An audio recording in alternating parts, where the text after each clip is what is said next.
Ibu mertua mencuri ATM-ku untuk berfoya. Foya tapi justru menuduhku memfitnahnya hingga aku dibentak suami. Saat makan malam aku tunjukkan semua bukti. Hingga buat semua orang syok dengan kelakuan ibu mertua tak tahu diri itu.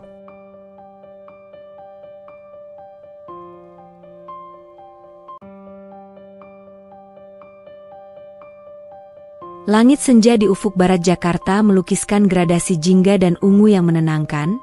Pemandangan yang selalu kunikmati dari jendela apartemen kami di lantai 15. Aroma tumis bawang putih dan jahe menguar dari dapur, berpadu dengan alunan musik jazz lembut yang kupasang. Di sofa, Bima, suamiku, tengah bersandar lelah dengan laptop masih menyala di pangkuannya. Aku tersenyum melihatnya. Inilah duniaku, surga kecil yang kami bangun bata demi bata selama 5 tahun pernikahan kami. Sayang, sebentar lagi matang, sapaku sambil mengaduk sup ayam di panci. Bima menggumam pelan, matanya masih terpejam. Baunya enak, Lin. Seperti biasa, masakanmu selalu jadi obat lelah paling mujarab. Aku, Alina, adalah seorang manajer keuangan di sebuah perusahaan startup. Pekerjaanku menuntut ketelitian dan logika. Sementara Bima adalah seorang arsitek dengan jiwa seni yang meluap-luap. Kami adalah dua kutub yang berbeda, namun saling melengkapi dengan sempurna. Kami berbagi mimpi yang sama, membeli sebuah rumah kecil dengan halaman belakang yang cukup untuk menanam bunga matahari dan memelihara seekor anjing golden retriever suatu hari nanti. Untuk itulah kami bekerja keras, menabung sedikit demi sedikit di rekening bersama yang kartu ATM-nya ku pegang. Kehidupan kami nyaris sempurna, jika bukan karena satu variabel yang terkadang sulit kupecahkan, Ibu Ratih, ibu mertuaku. Beliau adalah seorang wanita paruh baya yang masih sangat menjaga penampilannya. Selalu modis, dengan tatanan rambut yang tak pernah salah dan perhiasan yang berkilau di setiap kesempatan. Di permukaan, beliau adalah sosok ibu mertua yang manis dan perhatian. Namun di balik senyumnya yang terawat baik, ada sepasang mata yang selalu mengamati, menilai, dan membandingkan. Alina, kamu beruntung sekali punya pekerjaan bagus. Bima jadi lebih ringan bebannya, ujarnya suatu kali saat berkunjung, tangannya mengelus tas kerja baruku. Kalau zaman ibu dulu, perempuan ya di rumah saja, melayani suami. Tapi zaman sudah beda, ya. Lebih modern. Kalimat itu, meski dibalut dengan nada lembut, selalu meninggalkan residu aneh di hatiku. Aku tahu, jauh di lubuk hatinya, Ibu Ratih kurang suka dengan fakta bahwa aku memiliki penghasilan sendiri yang bahkan sedikit melampaui Bima. Baginya, itu mengusik tatanan alamiah di mana laki-laki seharusnya menjadi satu-satunya penopang utama. Kunjungan beliau ke apartemen kami adalah sebuah rutinitas. Terkadang seminggu sekali, terkadang menginap selama beberapa hari jika Bapak Hartono, ayah mertuaku, sedang ada urusan pekerjaan di luar kota. Dan akhir pekan ini adalah salah satunya. Wah, sup ayam jahe, kesukaan ibu, seru Ibu Ratih saat melangkah masuk ke dapur.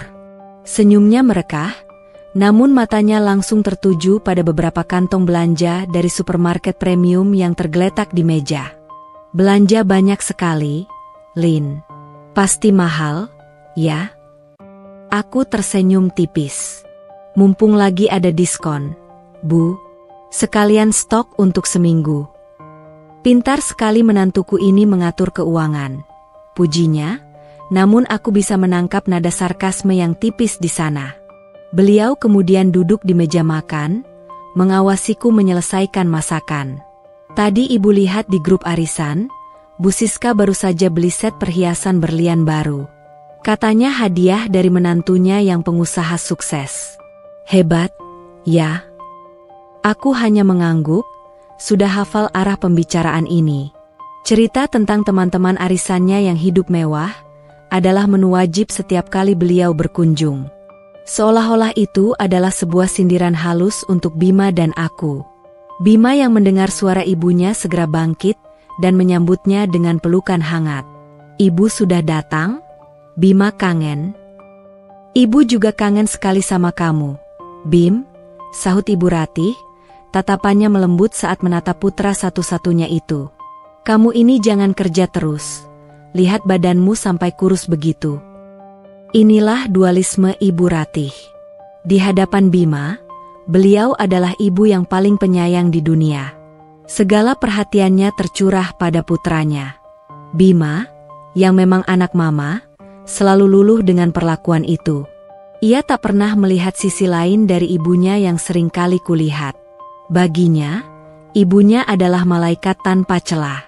Malam itu, saat makan malam, suasana terasa hangat. Ibu Ratih tak henti-hentinya memuji masakanku, menyendokkan nasi untuk Bima, dan menceritakan kisah-kisah lucu dari masa kecil putranya. Aku ikut tertawa, mencoba menepis segala prasangka dan menikmati momen kebersamaan ini.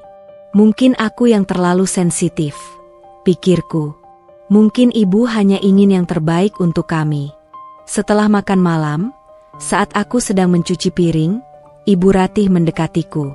Lin, dompetmu di mana? Ya? Tadi kayaknya ibu lihat di atas meja kopi. Tanyanya dengan nada biasa saja. Oh, iya, Bu. Tadi saya letakkan di sana, jawabku tanpa menoleh. Kenapa, Bu? Tidak apa-apa, cuma mau pastikan saja aman. Takutnya nanti terselip atau jatuh. Biar ibu pindahkan ke kamarmu, ya? Tawarnya, terdengar sangat perhatian. Tidak usah repot-repot, Bu. Nanti juga saya ambil, sahutku. Sudah, tidak apa-apa. Sebentar saja, tegasnya. Aku mendengar langkah kakinya menjauh ke arah ruang tengah, lalu kembali ke arah kamar tidur kami. Ada jeda hening yang aneh selama beberapa detik. Sebuah firasat buruk yang samar melintas di benakku, namun segera ku tepis. Mana mungkin aku berburuk sangka pada ibu mertuaku sendiri? Beliau hanya mencoba membantu. Ketika aku selesai dan masuk ke kamar, aku melihat tas tanganku sudah tergeletak rapi di atas nakas. Dompetku ada di dalamnya. Semuanya terlihat normal. Ibu Ratih sudah berada di kamar tamu, sepertinya sedang bersiap untuk tidur. Malam itu, sebelum terlelap, Bima memelukku dari belakang. Terima kasih ya, sayang. Sudah jadi istri dan menantu yang baik.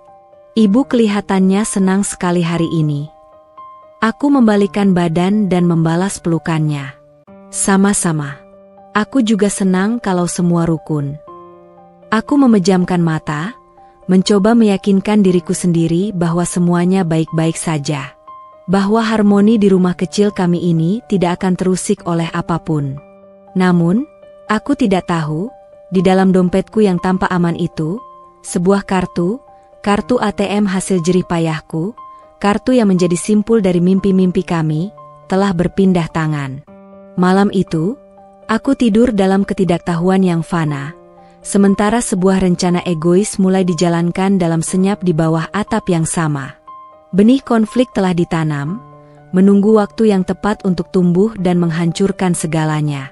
Pagi harinya, mentari menyelinap melalui celah gorden, membangunkan apartemen dengan cahayanya yang hangat. Aroma kopi yang baru diseduh sudah menguar, pertanda Bima sudah bangun lebih dulu.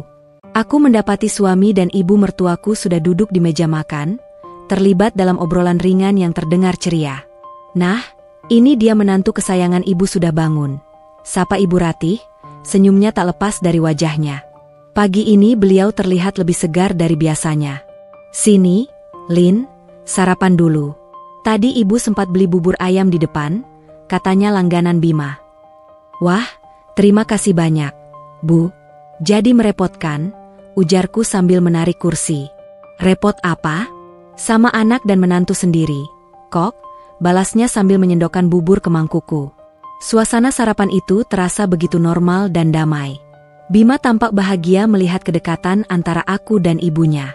Aku pun merasa lega, menyingkirkan sisa-sisa perasaan ganjil dari semalam. Aku menegur diriku dalam hati karena sempat berpikiran yang tidak-tidak. Sekitar pukul 9, Ibu Ratih pamit pulang.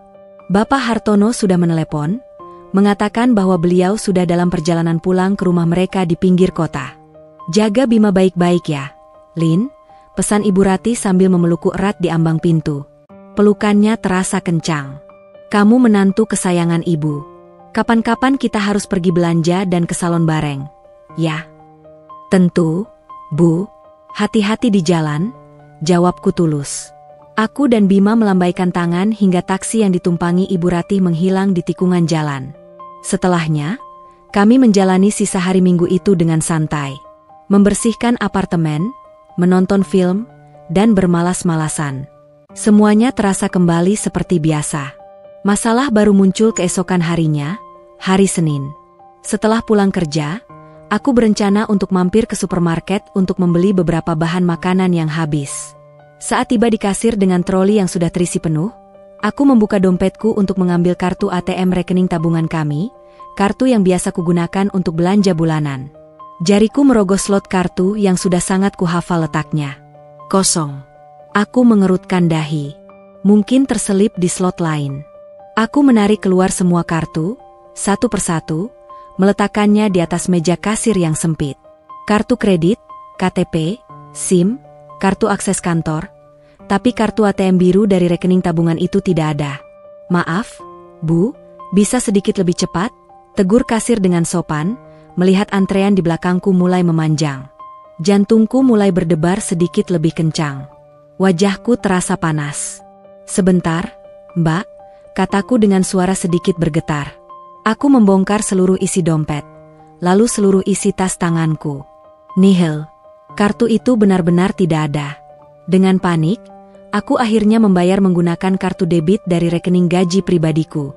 Sepanjang perjalanan pulang, otakku bekerja keras. Di mana terakhir kali aku menggunakan kartu itu? Aku ingat, Jumat sore, aku mengambil uang tunai di ATM dekat kantor. Setelah itu, aku langsung pulang dan meletakkan dompet di dalam tas seperti biasa. Aku tidak keluar rumah lagi sampai hari Senin ini. Sesampainya di apartemen, aku membongkar ulang tasku dengan lebih teliti di atas ranjang.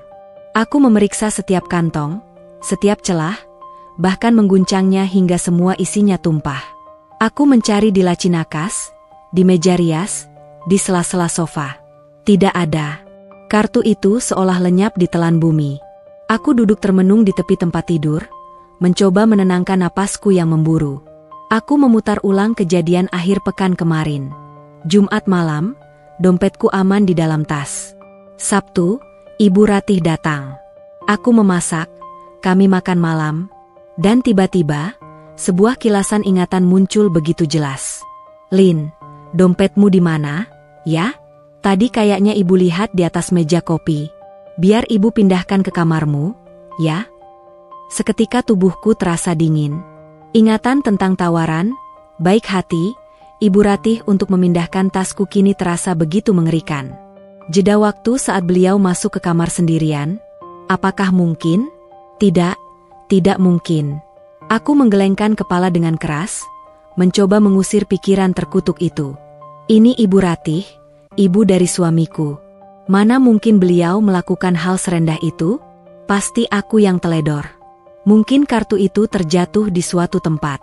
Di parkiran, di kantor, di lobi apartemen. Tapi firasatku mengatakan hal lain. Perasaan ganjil yang kurasakan saat beliau berkunjung. Komentar-komentarnya tentang uang, cerita tentang teman arisannya, dan sekarang hilangnya kartu ATM tepat setelah beliau menginap. Semua potongan puzzle itu mulai menyatu, membentuk sebuah gambaran mengerikan yang tak ingin ku percaya. Aku terjebak dalam dilema. Menuduh ibu mertuaku sendiri tanpa bukti adalah sebuah tindakan gila. Itu bisa menghancurkan pernikahanku. Bima tidak akan pernah mempercayainya. Ia akan menganggapku menantu durhaka yang membenci ibunya. Tapi membiarkannya begitu saja juga tidak mungkin. Itu adalah rekening tabungan hasil kerja keras kami berdua. Rekening untuk mimpi kami. Dengan tangan gemetar, aku meraih laptop dari meja kerja. Hanya ada satu cara untuk mulai mencari jawaban tanpa harus menimbulkan keributan.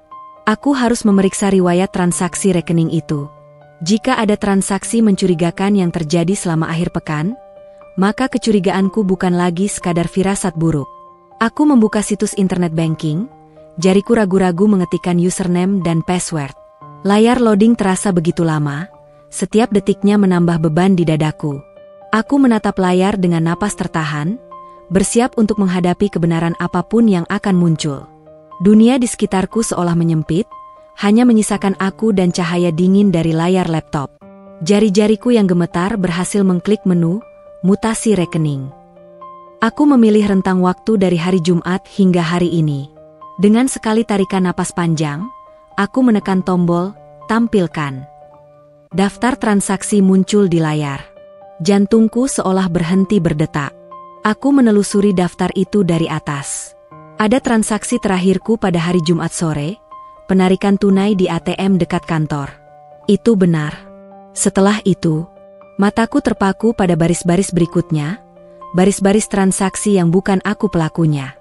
Sabtu, 23 Agustus 2025, debit, butik, Elegante, Grand Indonesia, Rp8.500.000. Sabtu, 23 Agustus 2025, debit, restoran, Le Jardin, Plaza Senayan, Rp2.350.000. Minggu, 24 Agustus 2025, tarik tunai ATM, Pondok Indah Mall, Rp5 juta.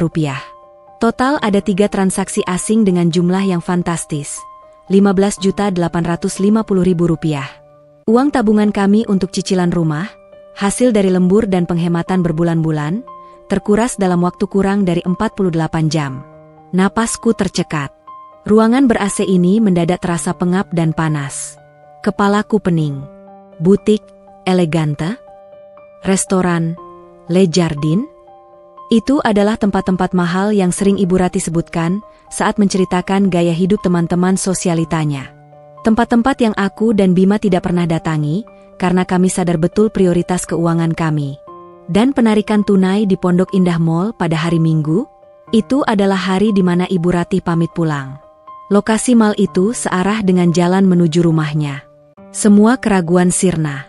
Semua penyangkalan luruh tak bersisa. Ini bukan lagi firasat atau kecurigaan. Ini adalah fakta. Kebenaran yang begitu pahit dan menyakitkan terpampang nyata dalam deretan angka dan huruf di layar laptopku. Ibu Ratih, ibu mertuaku, wanita yang pagi tadi memelukku dan memanggilku menantu kesayangan, telah mencuri kartu ATM-ku. Beliau menggunakannya untuk berfoya-foya, membeli barang-barang mewah dan makan di restoran mahal, lalu mengambil sisa uang tunainya. Darahku terasa mendidih. Amarah yang pekat naik dari perut hingga ke kerongkongan. Bagaimana bisa beliau setega ini? Ini bukan hanya tentang uang. Ini adalah pengkhianatan. Sebuah tusukan dari belakang yang dilakukan oleh orang yang seharusnya menjadi keluarga. Kepercayaan yang kucoba bangun selama ini hancur berkeping-keping. Namun di bawah lapisan amarah itu, ada rasa perih yang luar biasa. Rasa sakit karena telah dibohongi mentah-mentah. Rasa kecewa karena Bima, suamiku, pasti akan berada di posisi yang sangat sulit. Aku tersadar dari lamunanku oleh dering ponsel. Tanpa berpikir, aku segera meraih ponselku. Hal pertama yang harus kulakukan adalah mengamankan sisa uang kami.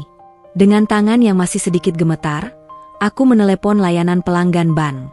Selamat sore, saya Alina. Saya mau melaporkan kehilangan kartu ATM dan ingin melakukan pemblokiran segera. Kataku dengan suara yang kuusahakan setenang mungkin. Setelah melalui beberapa prosedur verifikasi yang terasa seperti selamanya, petugas di seberang telepon akhirnya mengonfirmasi. Baik, Ibu Alina, kartu ATM dengan nomor sekian sudah berhasil kami blokir. Kartu tersebut sudah tidak bisa digunakan untuk transaksi apapun. Terima kasih, jawabku lirih, lalu menutup telepon. Satu masalah selesai, namun masalah yang jauh lebih besar kini ada di hadapanku. Aku menyimpan tangkapan layar, screenshot, dari mutasi rekening itu ke dalam sebuah folder tersembunyi di laptopku. Ini adalah buktiku, amunisiku. Apa yang harus aku lakukan sekarang? Melabrak Ibu Ratih? Itu hanya akan menciptakan perang terbuka dan beliau pasti akan berkelit. Menelepon Bapak Hartono? Aku tidak cukup dekat dengannya untuk membahas masalah sepersonal ini. Hanya ada satu orang yang harus tahu. Hanya ada satu orang yang berhak tahu. Bima. Dia adalah suamiku, partner hidupku. Kami berjanji untuk melewati suka dan duka bersama. Dia harus tahu apa yang telah dilakukan oleh ibunya. Aku harus percaya padanya. Aku harus percaya bahwa dia akan melihat kebenaran dan berada di sisiku. Aku melirik jam dinding. Pukul 7 malam. Sebentar lagi Bima pulang. Aku bangkit, mencoba merapikan penampilanku di cermin. Wajahku pucat dengan mata yang sedikit memerah. Aku menyiapkan makan malam yang sudah kumasak sebelumnya, menatanya di meja makan, mencoba menciptakan suasana senormal mungkin. Tapi semua itu terasa seperti kepura-puraan. Udara di dalam apartemen surga kami terasa berat dan menyesakkan. Setiap detik penantian terasa seperti 1 jam. Aku duduk di sofa, memeluk lututku, menatap kosong ke arah pintu depan. Menunggu suara kunci yang akan menentukan segalanya. Tepat pukul 8:04, aku mendengar suara langkah kaki yang kukenal di koridor, diikuti oleh suara kunci yang dimasukkan ke lubang pintu. Bima pulang. Jantungku berdebar begitu kencang, seolah akan melompat keluar dari dadaku. Babak baru dari mimpi buruk ini akan segera dimulai. Pintu apartemen terbuka dengan derit pelan yang terdengar seperti raungan di telingaku yang tegang. Bima melangkah masuk, melepaskan sepatu kerjanya dengan desahan lelah. Ia tampak seperti biasa. Gulungan kemejanya sedikit berantakan, dasi yang sudah dilonggarkan, dan senyum letih namun tulus yang selalu ia berikan untukku. Malam ini, senyum itu terasa seperti belati yang mengiris hatiku. Dia tidak tahu bahwa dunia kecil kami yang damai baru saja diguncang oleh badai. "Hai, sayang," sapanya, melangkah mendekat dan mengecup keningku. "Maaf ya, agak malam. Ada revisi mendadak dari klien. Kamu sudah makan?" Aku menggeleng pelan, tak sanggup mengeluarkan suara. Tenggorokanku terasa tercekat. Aku nungguin kamu, Mas," jawabku akhirnya dengan suara serak. Bima menatapku lekat, keningnya berkerut. Ia pasti merasakan ada yang salah. Aku yakin aku terlihat seperti orang linglung dengan mata yang sembab. "Kamu kenapa, Lin? Sakit? Atau ada masalah di kantor?" tanyanya, nada suaranya langsung berubah khawatir. Tangannya terulur untuk memeriksa suhu di dahiku. "Aku nggak apa-apa, dustaku. Mungkin cuma capek. Lebih baik kamu mandi dulu, biar segar. Aku siapkan makan malam." Itu adalah sebuah taktik untuk mengulur waktu, memberiku beberapa menit lagi untuk mengumpulkan kekuatan dan keberanian yang kubutuhkan. Saat Bima berada di kamar mandi, aku duduk kembali di meja makan, menatap 2 piring sup ayam yang mulai mendingin. Makanan kesukaan kami kini terlihat sama sekali tidak mengundang selera. Semua skenario percakapan berkelebat di kepalaku. Bagaimana cara memulainya? Bagaimana cara memberitahunya bahwa malaikat yang ia puja sesungguhnya memiliki sisi gelap yang mengerikan? Bima keluar beberapa saat kemudian, sudah lebih segar dengan kaos oblong dan celana pendek. Ia duduk di hadapanku, siap untuk makan. Namun ia menghentikan gerakan tangannya saat melihat aku hanya diam, menatap kosong ke arah piring. "Alina, ada apa sebenarnya?" desaknya lembut. "Jangan bikin aku khawatir. Cerita sama aku." Inilah saatnya. Tidak ada jalan untuk mundur. Aku menarik napas dalam-dalam, mencoba menjaga suaraku agar tidak bergetar. "Mas, ada masalah serius. Ini soal rekening tabungan kita." Bima meletakkan sendoknya. Perhatiannya kini 100% terpusat padaku. "Masalah? Maksudnya?" "Kartu ATM-nya hilang," kataku pelan. Respons pertamanya persis seperti yang kuduga. Santai dan menenangkan. "Oh, cuma itu? Ya ampun, aku kira ada apa. Mungkin jatuh di suatu tempat. Coba diingat-ingat lagi, terakhir kamu pakai di mana? Nanti kita urus surat kehilangan ke polisi, gampang kok bikin kartu baru." Ia tersenyum, seolah masalahnya sudah selesai. "Bukan itu masalahnya, Mas," potongku cepat, rasa frustrasi mulai merayap. "Aku yakin kartu itu nggak jatuh. Aku sudah blokir kartunya." Senyum di wajah Bima memudar. "Diblokir? Kenapa? Memangnya kenapa sampai seyakin itu?"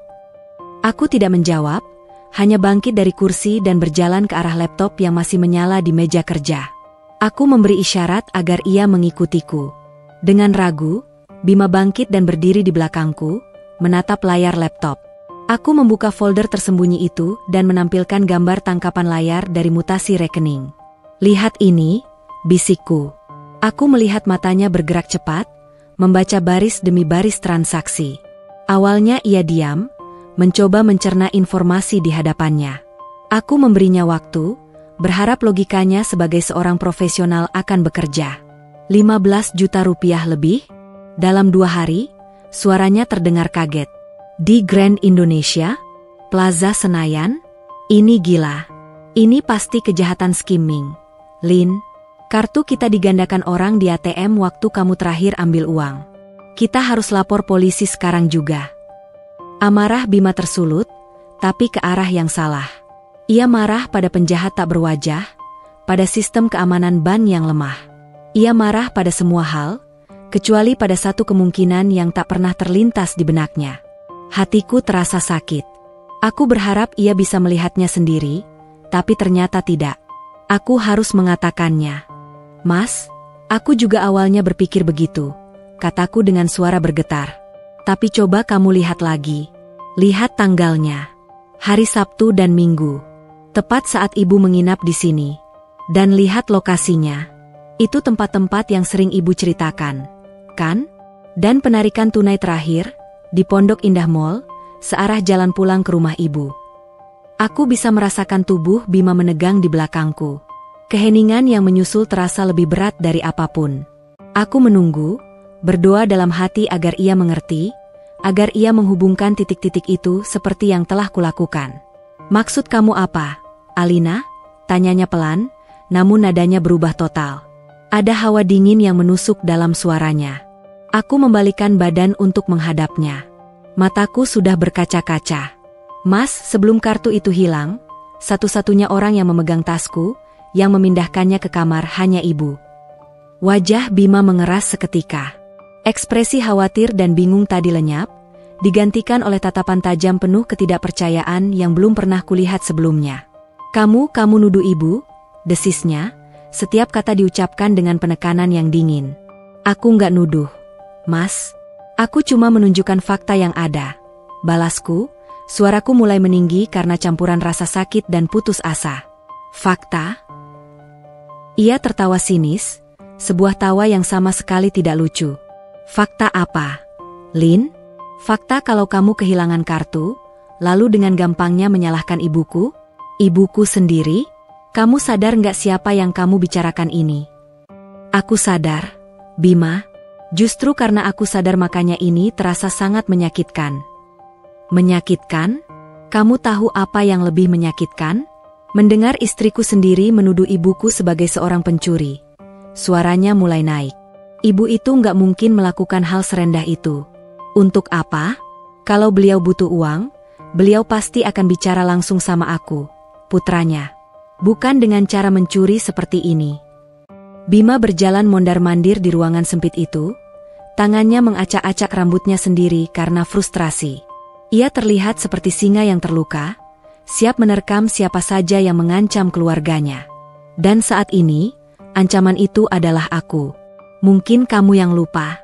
Kamu yang belanja di sana tapi nggak sadar. Atau kamu kehilangan kartunya dan dipakai orang lain yang kebetulan belanja di sana.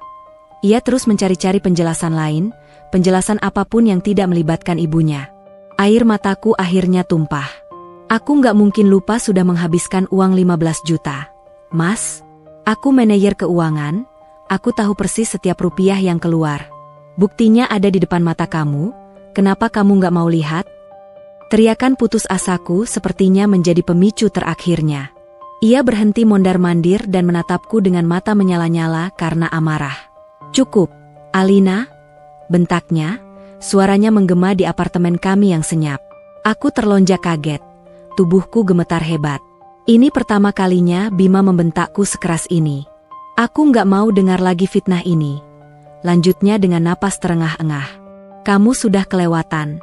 Bisa-bisanya kamu punya pikiran sejahat dan sekotor itu tentang ibuku sendiri. Orang yang sudah melahirkan dan membesarkan suamimu. Daripada introspeksi karena keteledoranmu, kamu malah cari kambing hitam. Dan kamu pilih ibuku? Kata-kata itu menghantamku seperti bogem mentah. Fitnah. Pikiran kotor. Teledor. Kambing hitam. Setiap kata terasa seperti racun yang meresap ke dalam jiwaku. Ia menatapku dengan tatapan yang bercampur antara amarah dan kekecewaan yang mendalam, seolah aku adalah orang asing yang baru saja ia temui. Tanpa berkata apa-apa lagi, Bima berbalik, mengambil kunci mobilnya di atas meja, dan berjalan menuju pintu. "Mas, kamu mau kemana?" tanyaku lirih di tengah isak tangisku. "Pergi. Aku butuh udara," jawabnya dingin tanpa menoleh. Aku tidak bisa berada satu ruangan dengan orang yang sudah menuduh ibuku sendiri sebagai pencuri. Pintu dibanting hingga tertutup, menyisakan keheningan yang memekakan telinga. Aku luruh ke lantai, tenagaku seakan terkuras habis. Isak tangisku pecah tak tertahankan. Dinding pertama yang kuhadapi ternyata bukanlah ibu mertuaku, melainkan suamiku sendiri. Aku sendirian dalam pertarungan ini. Benar-benar sendirian. Keheningan yang ditinggalkan Bima setelah bantingan pintu itu terasa lebih menyakitkan daripada bentakannya. Di apartemen yang dulu penuh tawa dan musik lembut, kini hanya ada gema dari kata-kata kasarnya. Fitnah, pikiran kotor, kambing hitam. Aku duduk terisak di lantai yang dingin untuk waktu yang lama, membiarkan air mata membasahi piyamaku. Setiap isakan adalah luapan dari rasa sakit, kecewa, dan keterkejutan. Aku tidak hanya kehilangan uang, aku merasa telah kehilangan partnerku, belahan jiwaku. Bima baru pulang lewat tengah malam. Aku mendengarnya membuka pintu sepelan mungkin mengira aku sudah tidur. Aku tetap berbaring di ranjang, memunggunginya, menahan napas. Aku bisa merasakan pergerakannya di dalam ruangan, meletakkan kunci, berganti pakaian dalam gelap, lalu berbaring di sisi ranjang yang paling jauh dariku. Tidak ada permintaan maaf. Tidak ada elusan di rambutku. Tidak ada bisikan, "Maafkan aku." Hanya ada jurang dingin yang membentang di antara kami di atas kasur yang sama. Malam itu adalah malam terpanjang dalam pernikahan kami. Keesokan harinya, perang dingin dimulai. Pagi itu, Bima bangun lebih dulu dan membuat kopinya sendiri dalam diam. Saat aku masuk ke dapur, ia hanya melirik sekilas tanpa mengucapkan sepatah kata pun, lalu berjalan ke balkon dengan cangkir di tangannya, menciptakan jarak fisik di antara kami. Sarapan yang biasanya kami nikmati bersama sambil mengobrol, kini kami lalui dalam kebisuan yang canggung. Hanya suara denting sendok dan garpu yang mengisi kekosongan. Suasana begitu tegang hingga aku merasa bisa mengirisnya dengan pisau. "Aku pulang malam hari ini. Ada meeting," ujarnya datar tanpa menatapku, saat ia bersiap-siap berangkat kerja. "Oke," jawabku singkat, mataku terpaku pada cangkir teh di tanganku. Itulah seluruh percakapan kami. Komunikasi kami tereduksi menjadi pertukaran informasi seperlunya, layaknya dua orang asing yang kebetulan tinggal di atap yang sama. Di kantor, aku tidak bisa berkonsentrasi. Angka-angka di layar monitor seakan menari-nari. Wajah Bima yang marah dan kecewa terus berkelebat di benakku, diselingi oleh gambar tangkapan layar mutasi rekening. Aku membuat beberapa kesalahan konyol dalam laporan yang kukerjakan, sesuatu yang sangat tidak biasa bagiku, sampai atasanku menegur dan menyuruhku untuk lebih fokus. Perasaan terisolasi ini begitu menyesakan. Aku tidak punya siapa-siapa untuk diajak bicara. Menceritakan ini pada keluargaku hanya akan memperkeruh suasana dan membuat mereka khawatir. Sahabat-sahabatku, aku malu. Aku malu mengakui bahwa suamiku lebih membela ibunya yang jelas-jelas bersalah daripada diriku, istrinya. Aku malu mengakui bahwa fondasi rumah tanggaku ternyata serapuh ini. 2 hari berlalu dalam siklus keheningan yang menyiksa. Bima selalu pulang larut, dan kami tidur saling memunggungi. Apartemen yang dulu menjadi surga kecilku, kini terasa seperti penjara yang dingin. Luka di hatiku masih basah, namun perlahan, di atas luka itu mulai tumbuh sesuatu yang lain. Sesuatu yang lebih keras dan lebih dingin dari sekadar kesedihan. Sesuatu itu adalah kemarahan yang membeku menjadi tekad. Pemicunya datang di hari ketiga, Rabu siang, dalam bentuk sebuah panggilan telepon. Nama, ibu mertua, muncul di layar ponselku. Jantungku berdebar kencang. Setengah ingin menolak panggilan itu, setengah lagi penasaran. Dengan tangan gemetar, aku menggeser ikon hijau. "Halo, Bu," sapaku, berusaha keras agar suaraku terdengar normal. "Alina, sayang. Apa kabar?" Kok Bima ditelepon susah sekali dari kemarin? Sibuk terus ya dia? Suara Ibu Ratih terdengar riang gembira, tanpa beban sedikit pun. Mendengar suaranya yang seolah tidak terjadi apa-apa membuat darahku berdesir. Iya, Bu. Mas Bima sedang banyak pekerjaan. Jawabku singkat. Oh, begitu. Jaga kesehatan suami kamu, ya. Jangan sampai lupa makan. Nasihatnya terdengar seperti ibu mertua yang paling perhatian di dunia. Lalu, dengan nada yang lebih bersemangat, ia melanjutkan, "Oh iya, ibu mau cerita. Kemarin ibu pakai baju baru yang ibu beli pas jalan-jalan kemarin lusa, teman-teman arisan pada pangling. Katanya ibu kelihatan 10 tahun lebih muda. Bahannya bagus sekali, memang ada harga ada rupa, ya, Lin?" Aku memejamkan mata, mencengkeram pulpen di tanganku begitu erat hingga buku-buku jariku memutih. Baju baru. Baju seharga jutaan rupiah yang ia beli menggunakan uang hasil keringatku. Uang untuk mimpi-mimpiku. Dan kini ia membanggakannya padaku, tanpa rasa bersalah sedikit pun. Sungguh sebuah puncak ironi yang luar biasa. "Wah, baguslah kalau begitu, Bu," jawabku dengan suara tertahan. "Iya, nanti kapan-kapan kita harus belanja bareng." "Sudah dulu ya, sayang, ibu mau siap-siap arisan lagi. Salam untuk Bima." Telepon ditutup. Aku meletakkan ponselku di meja dengan pelan. Keheningan di ruang kerjaku terasa pekat. Percakapan singkat itu adalah tamparan keras yang menyadarkanku. Air mata tidak akan menyelesaikan apapun. Mengasihani diri sendiri tidak akan mengembalikan uangku atau kepercayaan suamiku. Wanita itu, Ibu Ratih, tidak akan pernah mengaku. Ia terlalu pintar, terlalu licik, dan ia tahu Bima ada dalam genggamannya. Buktiku, yang menurutku sudah sangat jelas, ternyata tidak cukup untuk membuka mata suamiku yang telah dibutakan oleh cinta seorang anak. Bima tidak akan percaya hanya dengan melihat deretan angka di layar. Ia membutuhkan sesuatu yang tidak bisa ia sangkal. Sesuatu yang visual. Sesuatu yang absolut. Saat itu juga, di tengah bilik kerjaku yang sunyi, sebuah keputusan terbentuk. Kesedihanku mengkristal menjadi sebuah rencana. Aku tidak akan membiarkan kebohongan ini menang. Aku tidak akan membiarkan fitnah Bima menjadi kebenaran.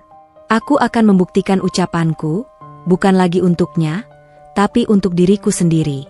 Untuk harga diriku yang telah diinjak-injak. Tanganku yang tadi gemetar karena amarah kini bergerak dengan mantap di atas keyboard laptop.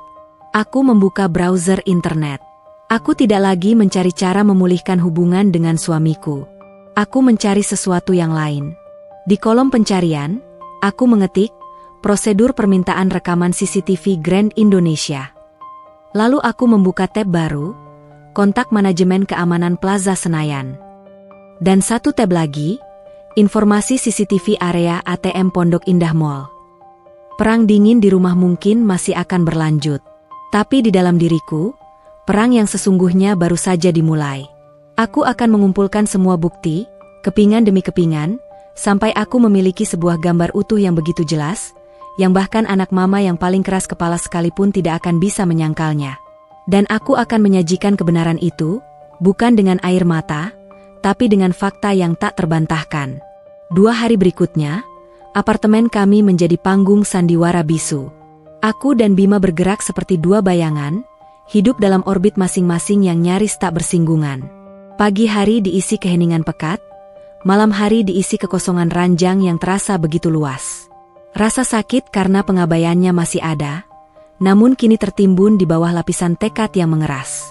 Aku tidak punya waktu lagi untuk meratapi pernikahan yang retak. Aku punya misi yang harus diselesaikan. Misi pertamaku dimulai dengan serangkaian panggilan telepon yang membuatku frustrasi. Aku menyisihkan waktu istirahat makan siangku di kantor untuk menghubungi bagian manajemen dari 3 mal besar yang tertera di mutasi rekening. Hasilnya bisa ditebak dan sama sekali tidak memuaskan. "Selamat siang, dengan manajemen Mall Grand Indonesia. Ada yang bisa dibantu?" Sapa suara ramah di seberang telepon. "Siang, Mbak. Saya Alina.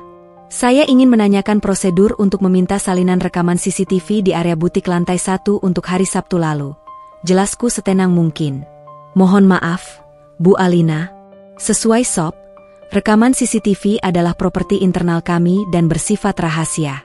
Kami hanya bisa memberikannya kepada pihak berwenang jika ada surat laporan resmi dari kepolisian, jawab suara itu dengan tegas namun sopan.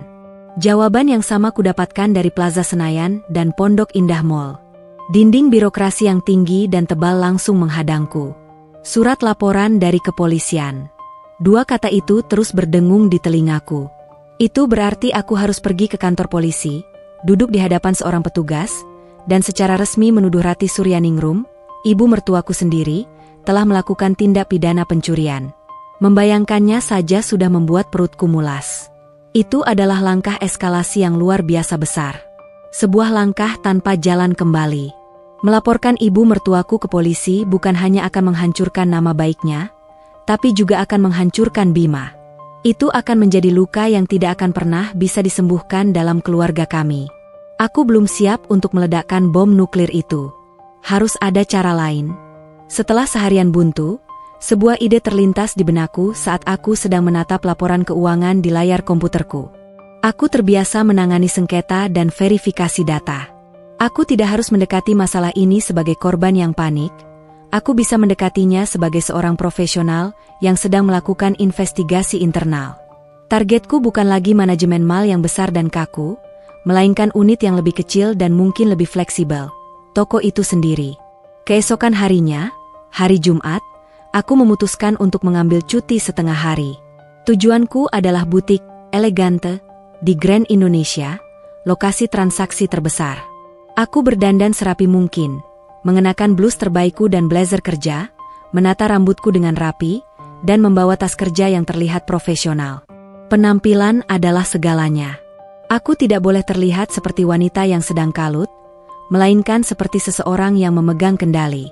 Lonceng kecil berbunyi saat aku mendorong pintu kaca butik yang berat itu. Aroma parfum mahal yang lembut menyambutku.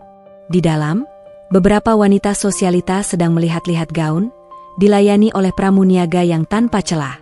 Suasananya begitu mewah, begitu berjarak dari duniaku. Aku bisa membayangkan dengan jelas bagaimana Ibu Ratih, dengan mata berbinar, berjalan di antara rak-rak pakaian ini. Aku mendekati meja kasir dan meminta untuk berbicara dengan manajer toko. Beberapa saat kemudian, seorang wanita berusia akhir 30-an dengan penampilan yang sangat apik menghampiriku. Namanya tersemat di bajunya, Widi. Selamat siang, Bu. Saya Widi, manajer butik ini. Ada yang bisa saya bantu? Tanyanya dengan senyum profesional. Selamat siang, Bu Widi. Saya Alina, aku menjabat tangannya dengan tegas. Saya kesini untuk melakukan konfirmasi mengenai sebuah transaksi yang terjadi di butik ini hari Sabtu lalu, tanggal 23 Agustus, sekitar pukul 3 sore. Wajah Bu Widi menunjukkan ekspresi waspada. Konfirmasi seperti apa ya, Bu? Ada sengketa transaksi yang sedang saya coba selesaikan dengan pihak bank. Jelasku dengan nada datar dan tenang, seolah ini adalah bagian dari pekerjaan rutinku. Sebuah transaksi sebesar 8,5 juta rupiah tercatat dilakukan menggunakan kartu saya di sini. Sebelum saya menempuh jalur resmi yang lebih rumit dengan pihak bank dan berwenang, saya hanya butuh melakukan verifikasi visual singkat untuk memastikan siapa yang melakukan transaksi tersebut. Aku sengaja menggunakan istilah-istilah seperti sengketa transaksi dan verifikasi visual untuk membuat permintaanku terdengar seperti prosedur standar, bukan permohonan seorang korban. Bu Widi tampak berpikir sejenak. Biasanya untuk hal seperti ini kami tetap membutuhkan surat resmi, Bu. Ini menyangkut privasi pelanggan kami yang lain. Saya sangat paham dan menghargai kebijakan privasi Anda, Bu, balasku cepat. Itulah mengapa saya tidak meminta salinan rekamannya. Saya hanya ingin melihat monitornya selama beberapa detik, tepat di jam dan tanggal tersebut. Saya hanya ingin memastikan apakah itu orang yang saya kenal, atau terjadi penyalahgunaan kartu oleh pihak tak dikenal. Ini akan sangat membantu saya dalam menentukan langkah selanjutnya.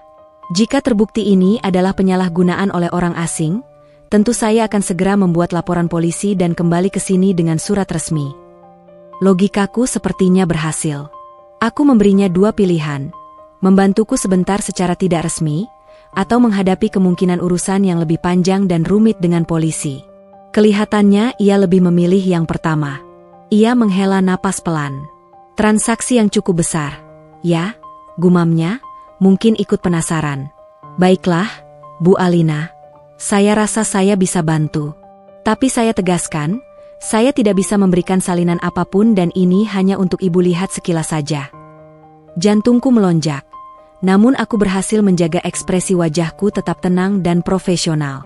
Terima kasih banyak, Bu Widi. Saya sangat menghargainya. Mari, ikut saya ke ruangan saya di belakang. Ajaknya. Aku mengikutinya melewati deretan gaun sutra dan tas kulit yang harganya setara dengan gajiku sebulan. Setiap langkah terasa begitu berat.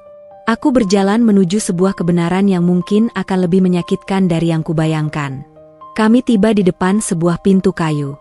Bu Widi membukanya, menampakkan sebuah ruangan kantor kecil yang rapi dengan sebuah monitor komputer di sudutnya yang menampilkan beberapa kotak rekaman CCTV. Silakan duduk, Bu. Biar saya cari rekamannya di tanggal dan jam yang Ibu sebutkan, ujarnya sambil duduk di depan komputer. Aku duduk di kursi di hadapannya, tanganku terkepal erat di pangkuanku hingga buku-buku jariku memutih. Napasku terasa sesak. Ini dia. Tidak ada lagi jalan untuk lari dari kenyataan. Sebentar lagi, aku akan melihatnya dengan mata kepalaku sendiri. Ruangan kantor Bu Widi terasa kedap suara. Di luar sana, hiruk pikuk mal dan alunan musik yang elegan sama sekali tidak terdengar. Yang ada hanya suara dengung pelan dari unit komputer dan ketukan jari Bu Widi di atas keyboard saat ia mencari file rekaman. Bagiku, suara yang paling keras adalah debaran jantungku sendiri, yang rasanya memukul-mukul tulang rusukku seperti genderang perang. Aku menatap layar monitor, menahan napas. Sabtu, tanggal 23, sekitar jam 3 sore, ya. Gumam Bu Widi sambil menggerakkan mouse. Ia mengklik beberapa folder, lalu sebuah jendela pemutar video terbuka. Ah, ini dia. Area kasir, pukul 15 hingga pukul 15.15. Ia menekan tombol putar. Gambar di layar, meskipun tidak sejernih film HD, menampilkan dengan jelas area kasir dari sudut atas. Seorang pelanggan sedang menyelesaikan transaksinya. Aku menunggu dengan gelisah. Waktu di pojok layar menunjukkan pukul 15.03. Jantungku serasa berhenti berdetak. Lalu, sesosok wanita yang sangat kukenal melangkah masuk ke dalam bingkai rekaman, mendekati meja kasir. Itu dia, Ibu Ratih. Beliau mengenakan blus sutra berwarna marun dan celana bahan berwarna krem, setelan yang terlihat mahal dan berkelas. Rambutnya disanggul rapi, dan sebuah kacamata hitam besar bertengger di atasnya. Beliau tidak sendirian. Di belakangnya, dua orang wanita parubaya lain dengan penampilan serupa, yang langsung kukenali sebagai teman-teman arisannya dari beberapa foto yang pernah ia tunjukkan, mengikutinya sambil tertawa dan berceloteh. Mereka membawa beberapa potong pakaian di tangan mereka. Napasku tercekat. Aku maju sedikit di kursiku, mataku terpaku pada layar. Melihatnya di sana, dalam rekaman hitam putih ini, terasa surreal. Terasa begitu dingin dan nyata. Pramuniaga mulai menghitung total belanjaan. Aku bisa melihat Ibu Ratih berbicara dengan penuh percaya diri, menunjuk ke arah salah satu gaun, lalu tertawa bersama teman-temannya. Beliau tampak begitu bahagia, begitu berkuasa, seolah sedang berada di puncak dunia. Tidak ada sedikit pun jejak keraguan atau rasa bersalah di wajahnya. Saat total harga muncul di mesin kasir, Ibu Ratih membuka tas tangannya yang bermerek. Dari dalam sebuah dompet kulit buaya, tangannya dengan santai mengeluarkan sebuah kartu. Kartu berwarna biru yang familiar. Kartu ATM-ku. Aku tersentak pelan hingga membuat Bu Widi menoleh ke arahku. Aku tidak peduli. Mataku terkunci pada gerakan tangan Ibu Ratih. Dengan gerakan yang begitu lancar dan tanpa beban, seolah itu adalah miliknya sendiri, ia menyerahkan kartu itu kepada kasir. Ketika mesin EDC disodorkan kepadanya, ia mengetikkan nomor PIN dengan cepat dan fasih. Nomor PIN yang hanya diketahui oleh aku dan Bima. Nomor PIN yang merupakan kombinasi tanggal ulang tahun pernikahan kami. Sebuah senyum puas terukir di wajahnya saat struk pembayaran keluar. Ia mengambil kantong belanja yang besar itu, lalu berkata sesuatu pada teman-temannya yang membuat mereka semua tertawa. Mereka kemudian berjalan keluar dari sorotan kamera, meninggalkan area kasir. Video itu terus berjalan, menampilkan pelanggan lain, tapi aku tidak lagi melihatnya. Pemandangan tadi terpatri di retinaku.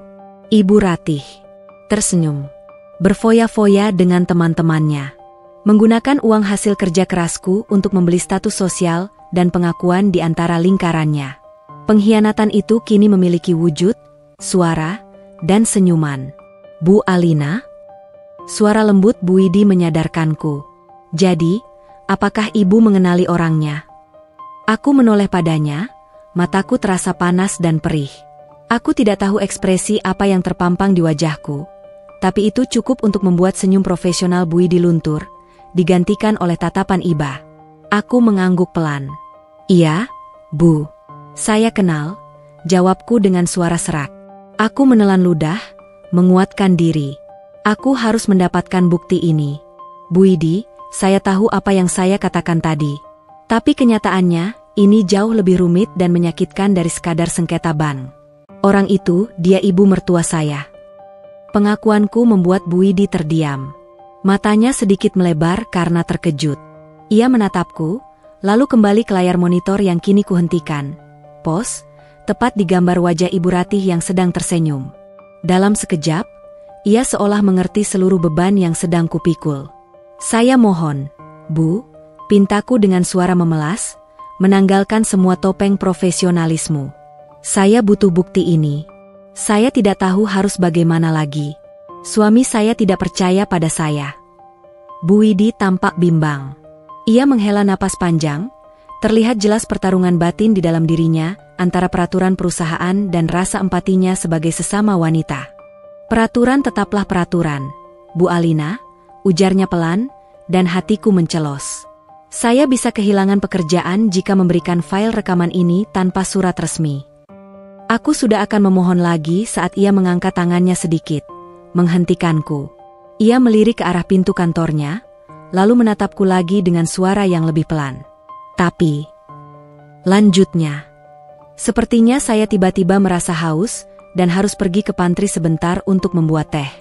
Mungkin butuh waktu sekitar 5 menit. Tolong jangan sentuh apapun di komputer saya, ya. Layarnya akan tetap menyala seperti ini. Aku menatapnya, tidak langsung mengerti. Lalu, aku paham. Ia memberiku sebuah kesempatan. Sebuah celah. Mataku berkaca-kaca karena rasa terima kasih. Saya mengerti, Bu. Baiklah, ujarnya sambil bangkit dari kursinya. Saat ia melewatiku, tangannya menepuk pundakku pelan, sebuah gestur dukungan tanpa kata. Lalu ia berjalan keluar ruangan, menutup pintu di belakangnya. Aku tidak membuang sedetik pun. Dengan tangan gemetar, aku mengeluarkan ponselku, membuka mode perekam video. Aku arahkan kameraku ke layar monitor, memastikan gambarnya jelas, lalu menekan tombol rekam. Aku memutar ulang adegan krusial itu beberapa kali. Saat Ibu Ratih masuk, saat ia menyerahkan kartuku, saat ia tersenyum puas. Semuanya terekam di dalam memoriku dan kini di dalam memori ponselku. 5 menit kemudian, Bu Widi kembali dengan secangkir teh di tangannya. Aku sudah duduk rapi kembali di kursi, ponselku sudah aman di dalam tas. Sudah selesai urusannya, Bu Alina? Tanyanya, seolah tidak terjadi apa-apa. Sudah, Bu Widi, jawabku dengan suara yang jauh lebih mantap. Terima kasih. Terima kasih atas pengertian dan bantuan Ibu. Sama-sama. Semoga masalahnya cepat selesai, balasnya tulus. Aku berjalan keluar dari butik itu, kembali ke keramaian mal yang terasa asing. Dunia di sekitarku masih sama, tapi duniaku telah berubah selamanya. Aku tidak merasakan kemenangan. Yang kurasakan adalah beban yang berat di dadaku. Di dalam tas tanganku, di dalam ponselku, tersimpan sebuah bukti tak terbantahkan. Sebuah senjata yang sangat kuat, namun juga sangat mengerikan. Aku masuk ke dalam mobilku di parkiran yang remang-remang. Aku tidak langsung menyalakan mesin. Aku duduk dalam diam, lalu mengeluarkan ponselku. Aku memutar video itu sekali lagi. Wajah Ibu Ratih yang tersenyum sinis, seolah mengejekku dari layar kecil itu. Cukup sudah. Aku punya apa yang kubutuhkan. Sekarang, saatnya menyusun rencana untuk babak final. Perjalanan pulang dari mal terasa berbeda. Jalanan Jakarta yang padat dan riuh di Jumat sore sama sekali tidak memengaruhiku. Pikiranku jernih, setajam kristal. Video berdurasi 47 detik di dalam ponselku terasa berat, bukan hanya dalam ukuran megabyte, tapi juga dalam beban konsekuensi. Itu adalah kebenaran absolut, terbungkus dalam file digital. Aku tidak langsung pulang ke apartemen. Aku berhenti di sebuah kafe yang sepi, memesan secangkir kopi hitam, dan duduk di sudut ruangan. Aku butuh waktu untuk berpikir, untuk menyusun strategi. Emosi, rasa sakit, marah, kecewa, telah membawaku sejauh ini. Sekarang, aku harus menepikannya dan membiarkan logika mengambil alih. Sisi manajer keuanganku, yang terbiasa dengan perencanaan dan mitigasi risiko, kini mengambil kendali penuh. Apa langkah selanjutnya? Pilihan pertama yang paling jelas adalah menunjukkan video ini langsung kepada Bima. Menghempaskan ponsel di hadapannya dan berkata, "Lihat. Lihat dengan mata kepalamu sendiri siapa maling yang selama ini kau bela." Aku menghela napas, menepis pikiran impulsif itu. Percuma. Aku tahu suamiku. Dalam kondisinya yang sekarang, di mana egonya terluka dan baktinya pada sang ibu begitu membabi buta, ia tidak akan menerima bukti ini dengan kepala dingin.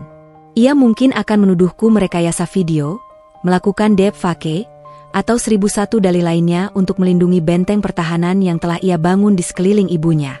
Konfrontasi pribadi hanya akan menjadi babak baru dari bentakan dan bantingan pintu. Itu tidak akan menyelesaikan apapun dan hanya akan memberinya kesempatan untuk memperingatkan ibunya. Pilihan kedua, mengirimkannya diam-diam kepada Bapak Hartono, ayah mertuaku. Beliau adalah pria yang bijaksana dan rasional. Mungkin beliau akan mempercayaiku. Tapi ini juga berisiko. Ibu Ratih sangat pandai memanipulasi suaminya. Sebelum Bapak Hartono sempat mencerna bukti itu, Ibu Ratih pasti sudah akan melancarkan serangan lebih dulu dengan air mata dan drama, memposisikan dirinya sebagai korban fitnah keji dari menantunya. Aku tidak bisa membiarkannya mengendalikan narasi. Tidak. Kebenaran ini tidak bisa diungkapkan di dalam bisikan atau di ruang tertutup. Kebenaran ini harus diledakkan di ruang terbuka, di bawah cahaya yang paling terang, di hadapan semua orang yang terlibat. Ibu Ratih tidak boleh diberi celah sedikit pun untuk berkelit, berbohong, atau memutarbalikkan fakta. Ia harus terpojok, tanpa jalan keluar. Dan saat itulah sebuah rencana mulai terbentuk di benakku, sebuah skenario yang dingin dan terperinci. Aku tidak akan menjadi korban yang menangis. Aku akan menjadi sutradara dari pertunjukan ini. Aku akan mengatur panggung, menempatkan para aktor, dan membiarkan bukti yang berbicara sebagai babak finalnya. Aku membutuhkan sebuah panggung. Sebuah acara di mana semua pion utama bisa dikumpulkan di satu tempat. Sebuah acara yang terlihat normal dan tidak mencurigakan. Sebuah perayaan. Aku teringat percakapan singkat dengan Bima beberapa minggu lalu, sebelum semua kekacauan ini terjadi. Ia pernah bercerita bahwa ayahnya, Bapak Hartono, akan segera mendapatkan promosi jabatan di kantornya. Sebuah pencapaian besar yang pantas dirayakan. Itu dia. Kunciku. Aku akan menjadi menantu yang baik.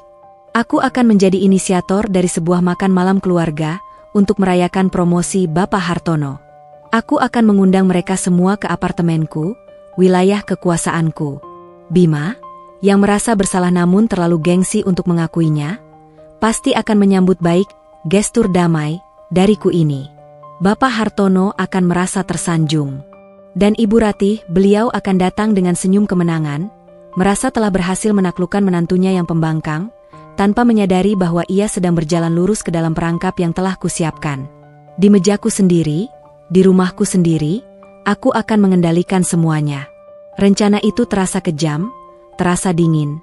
Sebagian kecil dari diriku merasa ngeri dengan sisi kalkulatif yang baru kutemukan dalam diriku ini. Tapi sisi yang lebih besar, sisi yang telah terluka dan dikhianati, berbisik bahwa ini adalah satu-satunya jalan. Ini bukan lagi tentang uang. Ini tentang kebenaran. Tentang mengembalikan kehormatan namaku yang telah diinjak-injak. Setelah kopiku habis, aku merasa jauh lebih tenang dan fokus. Aku pulang ke apartemen. Bima sudah ada di sana, sedang menonton televisi dengan volume pelan. Ia melirikku saat aku masuk. Tatapannya masih dingin, lalu kembali menatap layar. Keheningan yang biasa menyelimuti kami. Tapi malam ini, aku tidak lagi merasakannya sebagai siksaan. Aku merasakannya sebagai ketenangan sebelum badai. Aku meletakkan tasku, lalu mengambil ponselku dan berjalan ke balkon. Dengan napas yang kuatur agar terdengar normal, aku mencari kontak bapak mertua dan menekan tombol panggil. Telepon berdering 2 kali sebelum diangkat. "Halo, Alina?" Tumben telepon bapak. Sapa suara beratnya yang ramah. Aku memasang suaraku yang paling manis dan ceria, sebuah kemampuan akting yang tidak kusadari kumiliki. "Halo, Bapak. Ini Alina. Maaf mengganggu malam-malam. Apa kabar, Pak?" Kami berbasa-basi sejenak sebelum aku masuk ke inti pembicaraan. "Begini, Pak. Alina dengar dari Mas Bima katanya Bapak dapat promosi. Ya? Selamat ya, Pak. Kami semua ikut bangga dan senang sekali." "Ah, terima kasih, Lin." "Alhamdulillah," jawabnya, terdengar tulus. "Nah, karena itu, Alina sama Mas Bima mau sekali mengundang Bapak, Ibu, sama Dewi kalau bisa, untuk makan malam di apartemen hari Sabtu besok. Anggap saja syukuran kecil-kecilan dari kami, Pak. Alina yang akan masak semua makanan kesukaan Bapak," ujarku lancar. Setiap kata manis yang keluar dari mulutku terasa seperti kebohongan, tapi ini adalah bagian dari skenario. Ada jeda sejenak. Aku bisa membayangkan Bapak Hartono tersenyum di seberang sana, senang dengan perhatian menantunya. "Wah, ide bagus sekali itu. Tentu saja kami mau datang. Ibu pasti senang sekali. Terima kasih banyak ya, Alina. Kamu memang menantu yang perhatian." "Sama-sama, Pak. Justru kami yang senang kalau Bapak dan Ibu bisa datang," jawabku. Setelah memastikan jadwal, telepon pun ditutup. Aku berdiri mematung di balkon, menatap lampu-lampu kota yang berkelip di kejauhan. Angin malam terasa dingin di kulitku. Perang batin telah berakhir. Perang yang sesungguhnya akan segera dimulai. Umpan telah kutebar. Papan catur telah siap. Dan pada Sabtu malam, semua pion akan berada di tempatnya, menantikan gerakan terakhir dari Sang Ratu. Hari Sabtu, 30 Agustus 2025. Aku terbangun sebelum fajar menyingsing. Udara pagi masih terasa sejuk dan sunyi, namun di dalam diriku, ada badai yang bergejolak. Hari ini adalah hari penentuan. Aku tidak merasa gugup, hanya ada sebuah ketenangan yang dingin dan aneh, seperti ketenangan seorang prajurit sebelum melangkah ke medan perang. Aku memulai hariku di dapur. Tanganku bergerak dengan efisiensi mekanis. Aku mengeluarkan semua bahan terbaik yang kubeli kemarin. Aku akan memasak hidangan-hidangan favorit mereka. Untuk Bapak Hartono, aku akan membuat rendang daging yang empuk dengan bumbu medok yang meresap sempurna. Untuk Dewi, adik iparku, udang saus Padang. Dan untuk Ibu Ratih, aku akan memasak opor ayam dengan taburan bawang goreng yang melimpah, hidangan yang selalu ia puji setinggi langit. Ironis. Aku meracik bumbu untuknya, sementara di dalam hatiku aku sedang meracik kejatuhannya. Setiap irisan bawang, setiap tumbukan bumbu, terasa seperti langkah yang membawaku lebih dekat pada tujuanku. Sekitar pukul 9 pagi, Bima terbangun dan masuk ke dapur. Ia berhenti di ambang pintu, tampak terkejut melihat kesibukanku. Selama seminggu terakhir, dapur ini dingin dan sepi. Pemandangan aku yang kembali memasak dengan begitu bersemangat pastilah sebuah kejutan baginya. "Lin, kamu masak semua ini?" "Banyak sekali," ujarnya, suaranya terdengar ragu. "Untuk makan malam nanti. Merayakan promosi Bapak," jawabku singkat, tanpa mengalihkan pandangan dari wajan. Ia berjalan mendekat, aroma kopi dari cangkirnya bercampur dengan wangi rempah dari masakanku. Ia berdiri di belakangku sejenak dalam diam. Aku bisa merasakan tatapannya di punggungku, sebuah tatapan yang syarat akan kebingungan, kelegaan, dan mungkin sedikit rasa bersalah. "Terima kasih, ya," bisiknya pelan, nyaris tak terdengar. Aku senang kamu melakukan ini. Ini sangat berarti buatku." Aku menghentikan gerakanku sejenak. Aku tahu apa yang ia pikirkan. Ia menganggap ini adalah bendera putih dariku. Ia berpikir aku telah sadar, melupakan tuduhanku, dan kembali menjadi Alina yang penurut. Ia senang karena ia tidak perlu lagi menghadapi dilema yang menyiksanya. Dia senang karena kebohongan ini bisa terus terkubur. Dia salah besar, batinku. Aku hanya mengangguk pelan sebagai jawaban, tidak memberinya kepuasan dengan menatap matanya. Sepanjang hari itu, suasana di antara kami sedikit mencair, namun terasa palsu. Bima mencoba membantu, membereskan meja, mencuci beberapa peralatan. Ia bahkan memutar lagu-lagu jazz kesukaanku. Sebuah upaya kikuk untuk kembali ke normal. Pada satu titik, saat aku sedang mengaduk opor, ia memelukku dari belakang, meletakkan dagunya di pundakku. Baunya enak sekali, seperti dulu, gumamnya di dekat telingaku. Tubuhku menegang sepersekian detik sebelum aku berhasil memaksa diriku untuk tetap rileks. Pelukan yang dulu terasa seperti rumah, kini terasa seperti sangkar. Aku menepuk tangannya dengan pelan. Sebentar lagi matang, hanya itu yang bisa kukatakan. Setelah semua masakan siap, aku beralih ke persiapan panggung utama. Ruang tengah. Aku membersihkan meja kopi, memastikan sofa tertata rapi. Lalu, aku menyalakan televisi layar datar yang tergantung di dinding. Sebuah hadiah dari bonus kerjaku tahun lalu. Aku membuka menu pengaturan, memeriksa koneksi fitur screen mirroring dengan ponselku. Aku memastikan semuanya berfungsi dengan lancar. Kemudian, aku membuka galeri fotoku, mencari video rekaman CCTV itu. Aku menekan opsi, ganti nama. Aku menghapus nama file aslinya yang berupa deretan angka dan huruf acak. Aku mengetikkan nama baru yang tidak akan menimbulkan kecurigaan, kejutan untuk Bapak. Sempurna. Sore harinya, aku bersiap-riap. Aku mandi lama, mencoba membersihkan sisa-sisa kegelisahan. Aku memilih pakaian dengan saksama. Sebuah gaun terusan sederhana berwarna biru tua. Cukup sopan untuk acara keluarga, namun memberiku aura yang tenang dan berwibawa. Aku memoles riasan tipis, hanya cukup untuk menyamarkan lingkaran hitam di bawah mataku akibat kurang tidur. Saat aku bercermin, yang menatapku balik bukanlah Alina yang terluka, melainkan seorang wanita dengan tatapan mata yang tajam dan penuh tujuan. Pukul 7 malam kurang 5 menit. Semua sudah siap. Aroma masakan yang lezat memenuhi setiap sudut apartemen, menciptakan ilusi kehangatan dan kebahagiaan. Meja makan tertata indah dengan piring-piring terbaik kami. Lampu-lampu menyala temaram, memberi kesan nyaman. Di permukaan, segalanya tampak sempurna. Sebuah potret keluarga yang ideal. Aku berdiri di tengah ruang tamu, ponselku kugenggam erat di tangan. Aku melirik Bima yang sedang merapikan kemejanya. Ia tampak lebih santai dari hari-hari sebelumnya. Ia tersenyum padaku, sebuah senyum tulus yang sudah lama tidak kulihat. Senyum itu tidak lagi meluluhkan hatiku. Justru, itu menegaskan betapa perlunya semua ini. Lalu, keheningan yang penuh penantian itu pecah. Ding dong. Bel pintu berbunyi, menandakan kedatangan para tamu. Kedatangan aktris utama dan para penontonnya. Bima bergegas ke pintu. Aku mengambil napas dalam-dalam, mengembuskannya perlahan, menenangkan detak jantungku yang kembali berpacu. Wajahku kupasang senyum yang paling ramah dan tulus yang bisa kubuat. Pertunjukan akan segera dimulai. Pintu terbuka. Di sana berdiri Bapak Hartono, tersenyum ramah seperti biasa. Di sebelahnya, Dewi, adik iparku yang masih kuliah, melambaikan tangan dengan ceria. Dan di antara mereka, berdirilah sang ratu malam ini, Ibu Ratih. Beliau tampak memesona.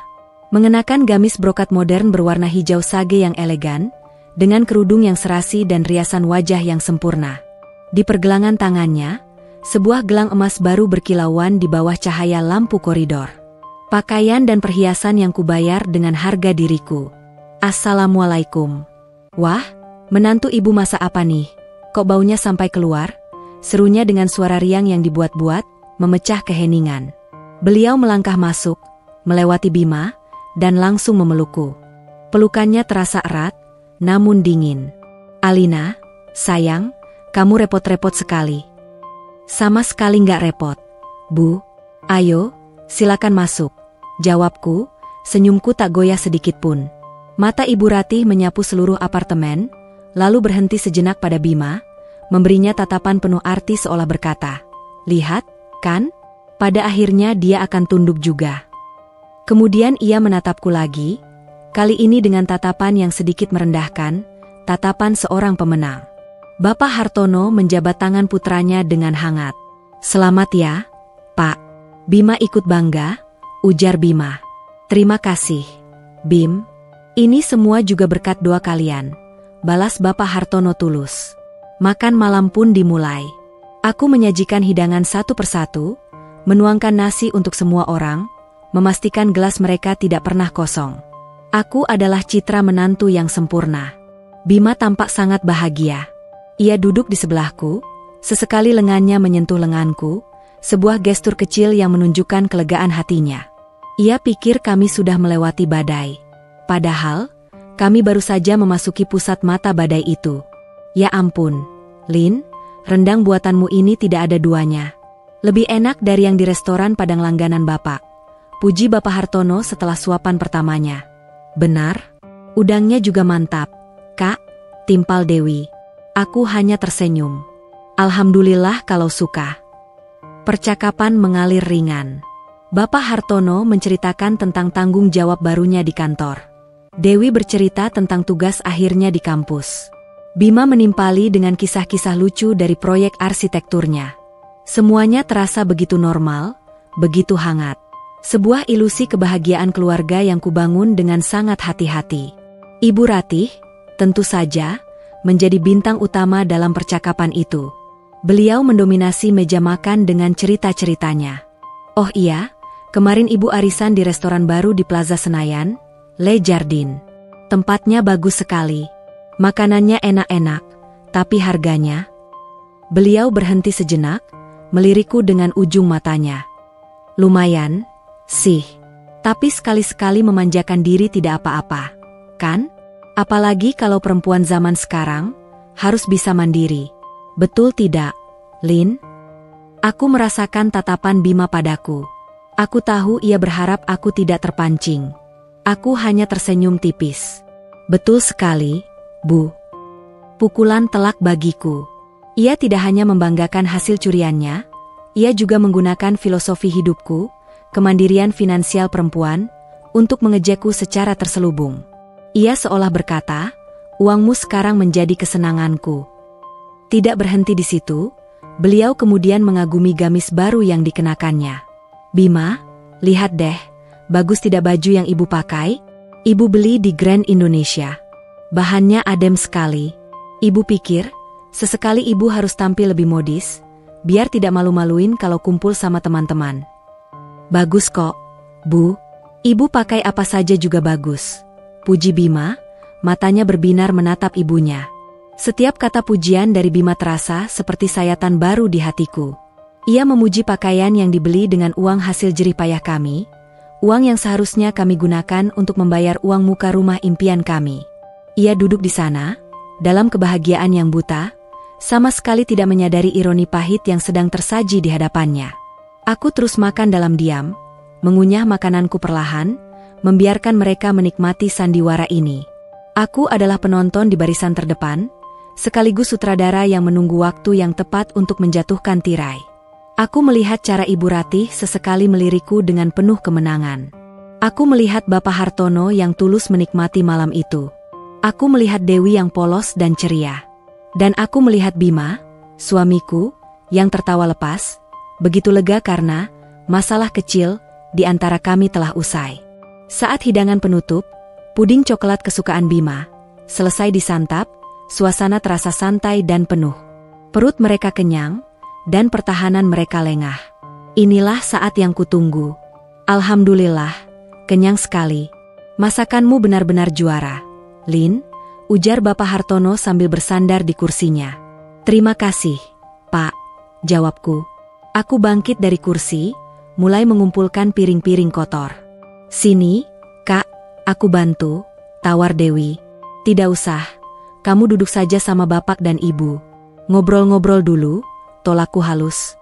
Oh iya, sebagai penutup, aku sebenarnya sudah siapkan satu kejutan kecil lagi. Khususnya untuk merayakan promosi Bapak. Semua mata kini tertuju padaku. Bima menatapku dengan kening berkerut, penasaran. Ibu Ratih tersenyum manis. Mungkin mengira aku akan memberikan sebuah hadiah mahal untuk ayahnya. Aku meletakkan piring-piring di dapur, lalu kembali ke ruang tengah. Tanganku meraih remote televisi dan ponselku yang tergeletak di meja. Jantungku berdebar kencang, namun tanganku tetap stabil. Kejutan apa, Lin? Tanya Bima, senyumnya masih terkembang. Aku menatapnya sekilas, lalu beralih menatap seluruh anggota keluarga yang duduk di meja makan. Aku menarik napas dalam-dalam. Hanya sebuah video kenang-kenangan singkat. Kok? Jawabku dengan suara yang terdengar mengerikan tenang. Judulnya, Kejutan untuk Bapak. Aku menekan tombol power di remote. Layar televisi 50 inci di dinding menyala, menampilkan layar utama yang kosong.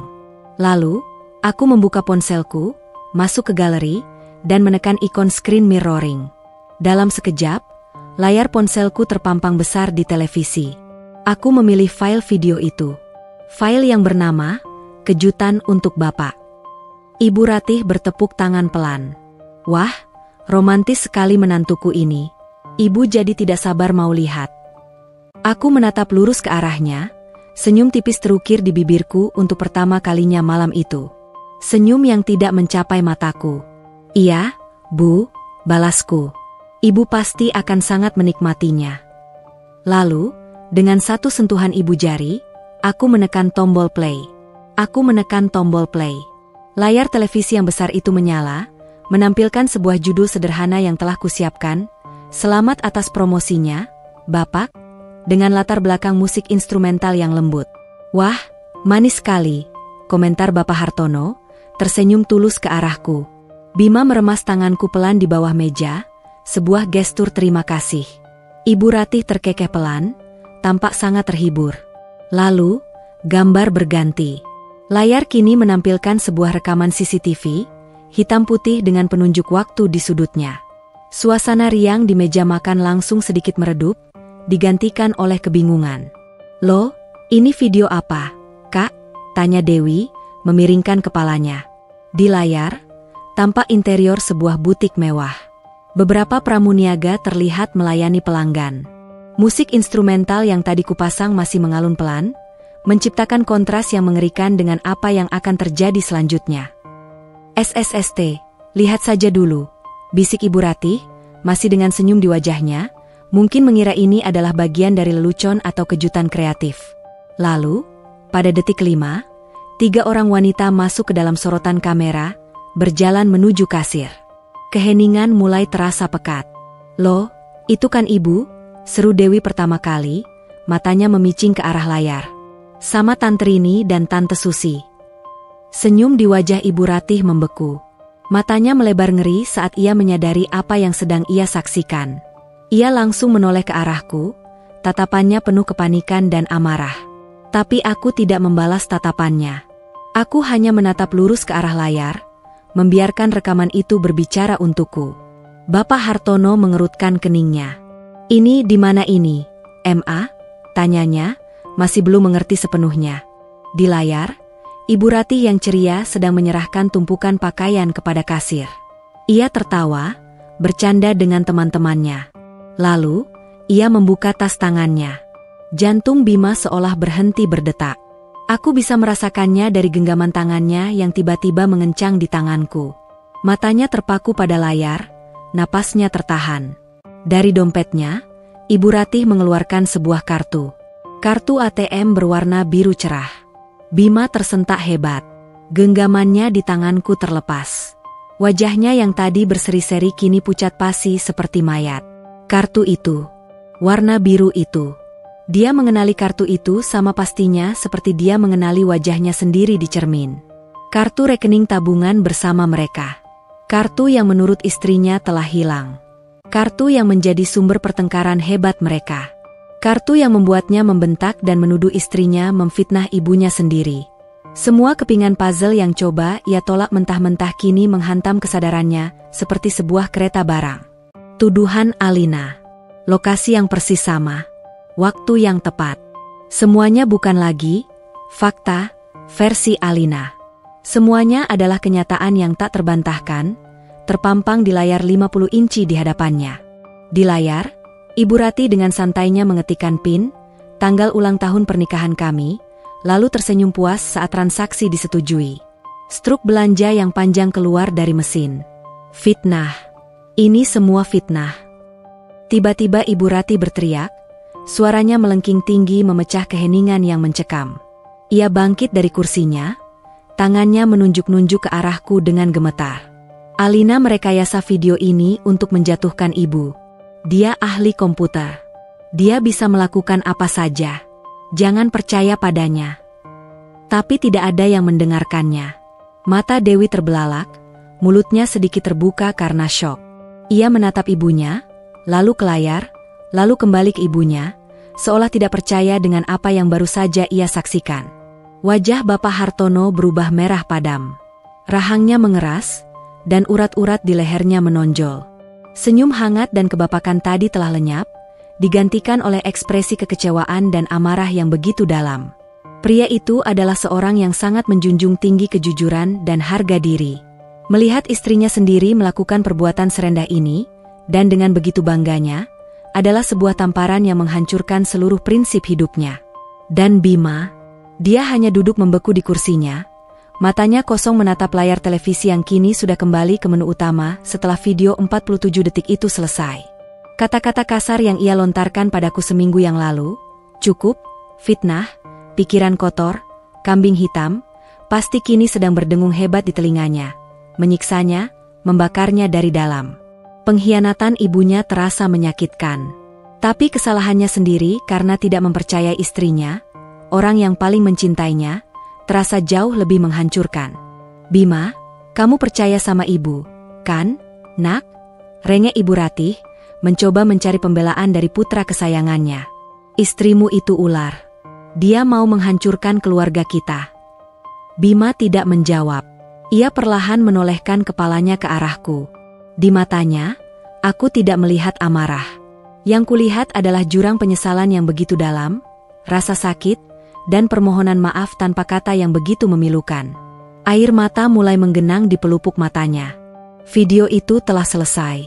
Misiku telah berhasil. Keheningan yang menyusul terasa 1000 kali lebih berat daripada teriakan Ibu Ratih. Suara denting sendok yang tak sengaja tersenggol Dewi terdengar seperti ledakan di dalam ruangan. Lalu, satu suara memecah segalanya. Bukan suaraku. Bukan suara Bima. Ratih. Itu adalah suara Bapak Hartono. Pelan, serak, namun bergetar hebat karena amarah yang ditahan. Semua orang menoleh padanya. Ia menatap lurus ke arah istrinya dengan tatapan yang belum pernah kulihat seumur hidupku. Tatapan yang dingin dan penuh luka. Aku tidak bertanya pada Alina. Lanjutnya, setiap kata diucapkan dengan penekanan yang mematikan. Aku bertanya padamu. Ia bangkit perlahan dari kursinya, tubuhnya yang tegap kini terlihat menua dalam sekejap. Jelaskan. Sekarang. Perintah Bapak Hartono yang dingin dan tegas menggantung di udara, lebih mematikan daripada teriakan manapun. Semua pembelaan dan sanggahan Ibu Ratih seolah lenyap seketika, ditelan oleh tatapan mata suaminya yang penuh amarah dan kekecewaan. Wajah Ibu Ratih yang tadi memerah, karena panik kini berubah pucat pasi. Ia menatap suaminya dengan tatapan memohon. "Pak, Bapak jangan percaya sama dia. Ini semua jebakan." "Jebakan?" Suara Bapak Hartono naik 1 oktav, sebuah raungan tertahan yang membuat kami semua terlonjak. Mataku sendiri yang melihatnya, Ratih. Telingaku sendiri yang mendengar kau membanggakan baju dan acara makan-makanmu itu. Apa itu juga jebakan? Ibu Ratih akhirnya pecah. Pertahanannya runtuh total. Ia luruh kembali ke kursinya, tubuhnya terguncang oleh isak tangis yang hebat. Ini bukan lagi tangisan manipulatif, melainkan tangisan seorang terdakwa yang sudah tidak punya tempat untuk bersembunyi. Aku terpaksa, Pak, ratapnya di sela-sela tangis. Aku tidak tahan lagi. Setiap kali arisan, teman-temanku selalu pamer. Pamer tas baru, perhiasan baru, cerita liburan ke luar negeri. Semua hadiah dari anak dan menantu mereka yang sukses. Ia menatap kami semua dengan mata yang basah, tatapannya liar dan putus asa. Aku malu. Suamiku pejabat, anakku arsitek, menantuku manajer, tapi aku tidak pernah bisa memamerkan apa-apa. Aku malu karena Bima punya istri yang gajinya lebih besar, tapi ibu tidak pernah merasakan apa-apa darinya. Aku hanya ingin merasakan dihargai sekali saja di depan mereka. Pengakuan yang menyedihkan itu keluar begitu saja. Alasan dibalik semua perbuatannya ternyata serendah itu, iri hati, gengsi, dan tekanan sosial. Bukan karena kebutuhan, melainkan karena keserakahan dan rasa tidak aman yang akut. Bapak Hartono mendengarkan semua itu dengan ekspresi muak. Dihargai, desisnya. Kau pikir harga diri bisa dibeli dengan uang curian? Kau pikir kehormatan bisa didapat dengan cara memfitnah dan mempermalukan nama baik keluarga kita sendiri? Ia menggelengkan kepalanya pelan, tampak begitu lelah dan terluka. Cukup, Ratih. Cukup. Aku malu. Aku malu mendengarmu. Tidak ada lagi yang bisa dikatakan. Kebenaran telah terungkap dalam bentuknya yang paling buruk dan memalukan. Bapak Hartono menoleh pada Dewi yang sejak tadi hanya diam membisu sambil menangis pelan. Dewi, ayo kita pulang. Lalu ia menatap istrinya dengan tatapan dingin. Kau juga. Berdiri. Urusan kita belum selesai di rumah. Saat itulah, Bima akhirnya bergerak. Ia bangkit dari kursinya, tapi tidak untuk menolong ibunya. Ia berjalan sempoyongan melewatiku, lalu berhenti tepat di hadapanku. Ia tidak berani menatap mataku. Pandangannya terpaku pada lantai. Lalu, di hadapan semua orang, suamiku, Bima, berlutut di kakiku. Mas. Aku terpeki kaget, refleks mencoba membuatnya berdiri. Tapi ia menolak. Tubuhnya bergetar hebat. Aku bisa mendengar isak tangis tertahan darinya. Alina. Panggilnya dengan suara parau yang hancur. Lin, maafkan aku. Ia mengangkat wajahnya, dan aku melihat pemandangan yang meremukkan hatiku. Wajahnya basah oleh air mata, matanya merah dan penuh dengan penyesalan yang begitu dalam. Aku buta. Aku bodoh, lanjutnya terbata-bata. Aku sudah jadi suami yang paling buruk. Aku tidak mempercayaimu. Aku membentakmu, menuduhmu, padahal kamu hanya mengatakan yang sebenarnya. Maafkan aku, Lin. Maafkan aku. Tangisnya pecah. Ia menundukkan kepalanya dalam-dalam, bahunya terguncang. Melihatnya begitu hancur membuat amarah yang selama ini kusimpan perlahan memudar, menyisakan rasa perih yang kompleks. Aku berjongkok di hadapannya, tanganku terulur dan menyentuh bahunya. Berdiri, Mas. Jangan seperti ini. Aku tidak pantas berdiri di hadapanmu. Isaknya, di belakang kami, aku mendengar Bapak Hartono menghela napas berat. Ia berjalan ke arah pintu, menarik lengan Ibu Ratih yang masih menangis meraung-raung. Biarkan mereka menyelesaikan urusan mereka, kata Bapak Hartono pada Dewi. Ayo. Dewi menatapku sekilas dengan pandangan yang penuh rasa bersalah dan simpati, sebelum akhirnya mengikuti ayahnya keluar. Pintu apartemen ditutup pelan, menyisakan keheningan yang pekat. Hanya ada aku, dan suamiku yang masih berlutut di lantai, hancur berkeping-keping. Aku menatapnya. Permintaan maafnya tulus, aku tahu itu. Tapi luka yang ia torehkan terlalu dalam untuk bisa sembuh hanya dengan kata maaf. Kita bicarakan ini nanti, bisikku pelan, membantunya berdiri. Ia menurut, tubuhnya masih gemetar. Kami berdiri berhadapan di tengah ruang makan yang berantakan, di antara sisa-sisa pesta perayaan yang telah berubah menjadi medan penghakiman. Apartemen kami, yang tadinya menjadi panggung sandiwara, kini menjadi saksi bisu dari reruntuhan sebuah keluarga. Konflik dengan ibu mertuaku mungkin telah usai, tapi perjalanan untuk membangun kembali kepercayaan dengan suamiku baru saja akan dimulai. Pintu apartemen yang tertutup seolah menjadi penanda akhir dari sebuah babak yang penuh badai, dan awal dari babak baru yang dipenuhi keheningan canggung. Kami berdua, aku dan Bima, hanya berdiri di tengah ruangan. Di sekeliling kami, meja makan masih penuh dengan sisa-sisa perjamuan yang menjadi saksi bisu kehancuran sebuah citra keluarga. Aroma rendang dan opor yang tadi terasa begitu lezat, kini terasa memuakan. Bima masih menatapku. Wajahnya adalah kanvas dari penderitaan dan rasa malu. Ia membuka mulutnya, lalu menutupnya lagi, seolah kata-kata tersangkut di tenggorokannya. Aku, di sisi lain, merasa kosong. Energi yang selama seminggu ini mendorongku untuk berjuang. Amarah, tekad, keinginan untuk membuktikan kebenaran, semuanya telah terkuras habis, menyisakan kelelahan yang luar biasa. Aku adalah orang pertama yang bergerak.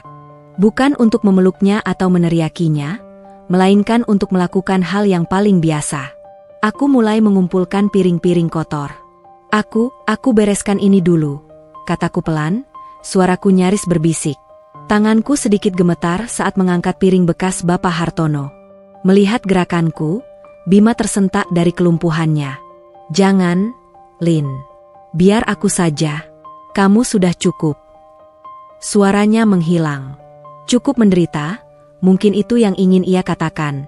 Kita kerjakan bersama, jawabku datar. Biar lebih cepat. Tanpa membantah, ia mulai membantuku. Kami bergerak dalam keheningan yang berat, membersihkan puing-puing dari pesta kami. Ia mengangkat piring, aku mengumpulkan sendok.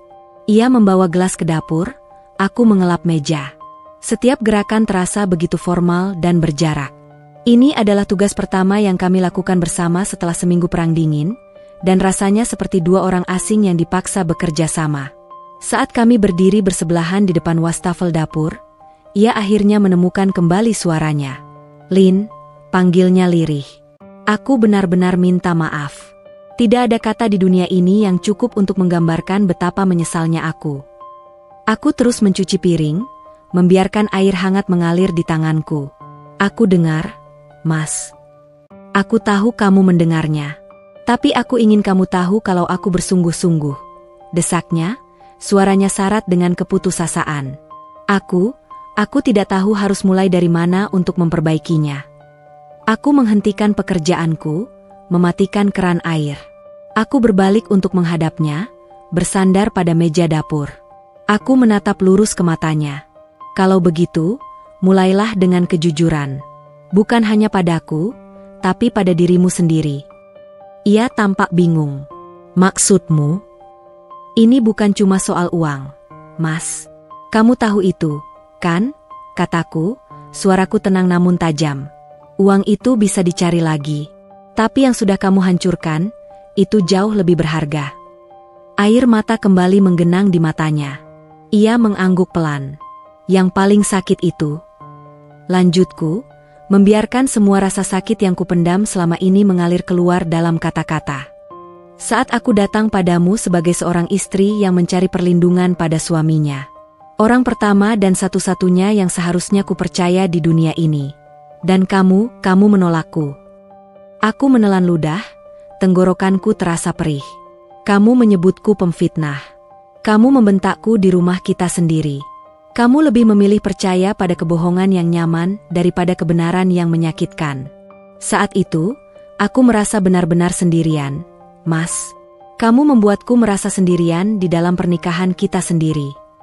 Pengakuanku menghantamnya lebih keras daripada tamparan. Ia memejamkan matanya, seolah tidak sanggup menahan rasa sakit dari kata-kataku. Aku tahu. Dan itu adalah kesalahanku yang paling fatal. Akunya dengan suara hancur. Aku tidak punya pembelaan, Lin. Aku hanya bisa menjelaskan. Ia menatapku, tatapannya penuh permohonan. Sejak aku kecil, ibu adalah segalanya bagiku. Dia sempurna di mataku. Aku tidak pernah, sedetik pun, sanggup membayangkan bahwa dia bisa melakukan hal serendah itu. Saat kamu datang dengan bukti itu, otakku menolaknya. Hatiku tidak bisa menerimanya. Lebih mudah bagiku untuk percaya bahwa kamu salah, bahwa kamu teledor, daripada menerima kenyataan bahwa pahlawanku ternyata seorang penipu. Aku dibutakan oleh baktiku sebagai seorang anak, lanjutnya. Dan karena itu, aku gagal total dalam peranku sebagai seorang suami. Aku membiarkanmu menghadapi semuanya sendirian, bahkan aku menjadi musuhmu. Tidak ada alasan apapun yang bisa membenarkan itu. Aku yang salah. Sepenuhnya. Kejujurannya, pengakuannya atas kelemahannya sendiri, adalah hal yang paling ingin kudengar selama ini. Itu tidak serta-merta menyembuhkan lukaku, tapi itu membuka pintu kecil untuk pemahaman. Kami terdiam lagi. Di luar, suara jangkrik malam mulai terdengar. Dapur kami sudah bersih, meja makan sudah kosong. Tapi kekacauan di antara kami masih terasa begitu nyata. Aku butuh waktu, Mas, kataku akhirnya, menyuarakan apa yang ada di hatiku. Aku menghargai kejujuranmu. Tapi, mengerti alasanmu bukan berarti tidak sakit lagi. Ia mengangguk cepat, seolah takut aku akan mengatakan hal yang lebih buruk. Aku mengerti. Aku akan memberimu semua waktu yang kamu butuhkan. Apapun. Aku butuh waktu untuk bisa percaya padamu lagi. Sepenuhnya. Untuk bisa melihatmu dan tidak teringat pada rasa sakit karena diabaikan. Jelasku. Aku tidak tahu berapa lama. Tapi aku mau mencoba. Jika kamu juga mau. Aku mau, Lin, jawabnya cepat, secercah harapan muncul di matanya. Aku mau melakukan apa saja untuk mendapatkan kepercayaanmu kembali. Aku bersumpah. Malam itu, kami tidur di ranjang yang sama. Tapi tidak ada pelukan. Tidak ada sentuhan. Hanya ada kesadaran bahwa kami berdua berada di titik nol. Apartemen kami sudah bersih. Tapi rumah tangga kami masih harus dibangun kembali, bata demi bata, dari puing-puing kepercayaan yang telah hancur. Dan kami berdua tahu, perjalanannya akan sangat panjang. Minggu pagi datang dengan cahaya mentari yang terasa berbeda. Tidak lagi suram dan menekan seperti seminggu terakhir, namun juga belum sepenuhnya hangat. Ada kerapuhan dalam cahayanya, sama seperti suasana di apartemen kami. Aku dan Bima sarapan dalam keheningan, namun bukan keheningan dingin yang menyiksa. Ini adalah keheningan yang penuh pemikiran. Sesekali mata kami bertemu, dan ia akan memberiku senyum kecil yang canggung, yang kubalas dengan anggukan tipis. Kami seperti dua orang yang baru berkenalan kembali, belajar menavigasi medan emosional yang baru dan penuh ranjau.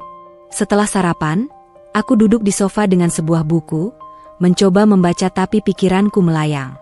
Bima tidak menyalakan televisi atau laptopnya. Ia hanya duduk di kursi seberang, menatapku dalam diam, seolah ingin memastikan aku tidak akan menghilang.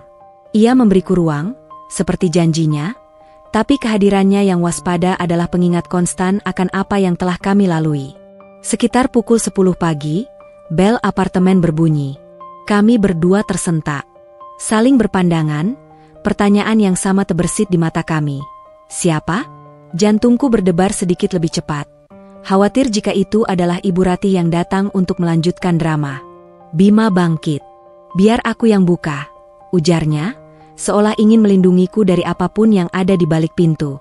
Ia membuka pintu, dan keheningan yang menyusul terasa menegangkan. Lalu aku mendengar suara yang berat dan familiar, suara yang syarat dengan kelelahan. Bima, Bapak boleh masuk. Itu suara Bapak Hartono. Bima mundur perlahan, membiarkan ayahnya masuk. Aku segera bangkit berdiri. Bapak Hartono melangkah masuk sendirian. Penampilannya hari ini membuat hatiku terenyuh. Pria yang biasanya selalu tegap dan berwibawa itu kini tampak rapuh. Ada lingkaran hitam di bawah matanya, bahunya sedikit membungkuk, dan wajahnya dipenuhi gurat kesedihan dan rasa malu yang mendalam. Ia tampak seperti pria yang menua 10 tahun dalam satu malam. Ia tidak menatap Bima.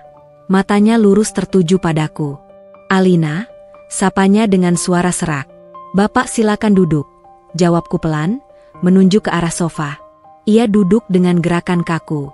Bima duduk di sebelahku, namun menjaga sedikit jarak, seolah memberiku ruang penuh untuk percakapan ini. Bapak Hartono menatap kedua tangannya yang bertaut di pangkuan sejenak, sebelum akhirnya mengangkat wajahnya dan menatapku. Alina, nak, mulainya, suaranya bergetar. Bapak datang ke sini hari ini, mewakili keluarga kami, dan terutama mewakili istri Bapak, untuk meminta maaf yang sebesar-besarnya kepadamu. Aku hanya diam, mendengarkan. Tidak ada kata di dunia ini yang bisa membenarkan perbuatannya. Itu adalah sebuah tindakan yang memalukan, tercela, dan tidak bisa dimaafkan. Lanjutnya, matanya berkaca-kaca. Bapak gagal sebagai suami dalam mendidiknya, dan gagal sebagai kepala keluarga dalam menjaga kehormatan. Dan kamu, nak, kamulah yang menjadi korban terbesar dari kegagalan Bapak. Ia menghela napas berat, napas seorang pria yang menanggung beban dunia. Bapak tahu, yang ia curi bukan hanya uangmu, tapi juga kepercayaanmu pada keluarga ini. Ia telah merusak kebahagiaan rumah tanggamu. Untuk itu, Bapak benar-benar minta maaf. Melihat penyesalan yang begitu tulus dari ayah mertuaku, seorang pria yang begitu kuhormati, membuat pertahananku sedikit goyah. Rasa sakitku seolah mendapat pengakuan dari sumber yang tak terduga. Soal uang, Lanjutnya dengan nada yang lebih tegas, seolah beralih ke agenda yang lebih praktis. Kamu tidak perlu khawatir. Bapak akan pastikan setiap rupiah dikembalikan kepadamu secepatnya. Bapak akan menjual beberapa perhiasannya. Jika perlu, Bapak akan pakai tabungan Bapak sendiri. Ini bukan soal mengganti kerugianmu, tapi soal mengembalikan apa yang bukan hak kami. Ia berhenti sejenak, menatap Bima yang menunduk dalam. Dan untuk Ratih, Bapak sudah mengambil semua kartunya, semua fasilitasnya. Untuk sementara waktu, dia tidak akan menghadiri arisan atau kegiatan sosial apapun. Dia perlu waktu di rumah untuk merenung dan belajar lagi apa arti harga diri yang sesungguhnya. Mungkin sudah terlambat, tapi Bapak harus mencoba. Konsekuensi yang nyata. Hukuman yang setimpal. Bapak Hartono tidak hanya meminta maaf dengan kata-kata, ia menunjukkannya dengan perbuatan. Aku akhirnya menemukan suaraku. Terima kasih, Pak. Terima kasih sudah datang. Alina sangat menghargai niat baik dan kejujuran Bapak. Aku menatapnya lurus. Saya tidak pernah bermaksud untuk menghancurkan keluarga kita. Saya hanya menginginkan kebenaran terungkap. Bapak tahu, jawabnya lirih. Kamulah yang paling bijaksana di antara kami semua. Setelah itu, ia tidak berlama-lama. Suasana terasa terlalu berat untuk basa-basi. Ia bangkit, pamit, dan berjalan menuju pintu. Sebelum keluar, ia berhenti dan menepuk pundak Bima dengan keras. Jaga istrimu baik-baik, Bim. Kamu sudah hampir kehilangannya. Jangan ulangi kesalahan yang sama. Pesan itu terasa seperti tamparan dan nasihat sekaligus. Bima hanya bisa mengangguk pasrah. Setelah pintu kembali tertutup, apartemen kembali sunyi. Tapi kali ini, keheningan itu terasa lebih ringan. Beban pembuktian telah terangkat. Beban untuk menuntut keadilan telah diambil alih. Kunjungan Bapak Hartono adalah balsem bagi lukaku. Aku menatap Bima, yang balas menatapku dengan ekspresi penuh terima kasih dan kelegaan. Aku mengulurkan tanganku, dan untuk pertama kalinya sejak malam pertengkaran kami, aku menyentuhnya lebih dulu. Jariku menyentuh punggung tangannya dengan lembut. Sebuah sentuhan kecil, namun terasa seperti sebuah jembatan yang mulai dibangun di atas jurang yang dalam. Ia tersentak kaget, lalu dengan sangat perlahan, ia membalikkan tangannya dan menggenggam tanganku. Hanga. Kami tidak berkata apa-apa. Tapi kami berdua tahu, pagi itu, proses penyembuhan yang sesungguhnya telah dimulai. Hari-hari berikutnya bergulir menjadi minggu. Apartemen kami yang tadinya terasa seperti medan perang, lalu menjadi ruang perawatan intensif, perlahan mulai terasa seperti rumah kembali. Namun, ini adalah rumah yang berbeda. Fondasinya telah diuji, beberapa bagiannya hancur, dan kini kami sedang dalam proses membangunnya kembali, lebih hati-hati dan lebih sadar akan setiap retakan. Tidak ada keajaiban. Kepercayaan yang hancur tidak bisa direkatkan kembali dalam semalam. Ada hari-hari di mana aku masih merasa rapuh. Sebuah nada bicara Bima yang salah, atau sebuah keheningan yang terlalu lama, terkadang masih bisa memicu kembali ingatan akan rasa sakit karena diabaikan. Namun, perbedaannya sekarang adalah Bima telah belajar untuk melihatnya. Ia menjadi lebih peka, lebih sabar. Ia tidak lagi menghindar. Ia akan duduk di sampingku dan bertanya dengan tulus. Kamu lagi mikirin kejadian itu, ya? Mau cerita? Dan aku pun belajar untuk jujur. Iya, tiba-tiba teringat lagi rasanya. Kami berbicara. Banyak sekali. Kami mengurai semua yang telah terjadi, bukan lagi dengan amarah, tapi dengan keinginan untuk memahami. Bima tidak pernah lelah meminta maaf. Dan aku belajar untuk mendengarkannya tanpa membiarkan rasa sakitku membangun dinding di antara kami. Ia membuktikan penyesalannya lewat perbuatan. Ia akan bangun lebih pagi untuk membuatkanku kopi. Ia akan mengirimiku pesan di tengah hari, hanya untuk bertanya bagaimana hariku. Ia mulai mengambil alih semua komunikasi yang berhubungan dengan keluarganya, seolah ingin membangun perisai untuk melindungiku dari potensi luka lebih lanjut. Suatu malam, sekitar 3 minggu setelah malam penentuan itu, kami duduk di balkon, menatap lampu kota seperti yang sering kami lakukan dulu. Mas, panggilku pelan. Kedepannya, aku mau kita benar-benar menjadi satu tim. Tidak ada lagi rahasia. Tidak ada lagi pihak yang harus dipilih. Masalahmu adalah masalahku, dan masalahku adalah masalahmu. Ia menoleh, menatapku lekat di bawah cahaya temaram. Pasti, Lin. Aku janji, jawabnya dengan suara serak. Aku sudah belajar dengan cara yang paling keras. Prioritasku adalah kamu dan rumah tangga kita. Seharusnya selalu seperti itu. Selamanya. Janji itu terasa berbeda. Bukan lagi janji manis seorang suami, melainkan sumpah seorang pria yang telah melihat kesalahannya dengan begitu jelas. Penutupan dari sisi finansial datang di suatu Selasa siang. Aku sedang berada di tengah rapat yang alot saat ponselku bergetar di atas meja. Sebuah notifikasi dari aplikasi mobile banking. Aku membukanya tanpa banyak berpikir. Mataku terpaku pada layar. Kredit 30 September 2025. Incoming transfer Rp15.850.000. Jumlahnya persis sama dengan total uang yang telah dicuri. Tanpa sadar, aku menghela napas panjang. Sebuah napas kelegaan yang begitu dalam, seolah beban berat terakhir telah terangkat dari pundakku. Babak yang menyakitkan itu secara finansial telah resmi ditutup. Aku mengambil ponselku, mengetik sebuah pesan singkat untuk Bapak Hartono.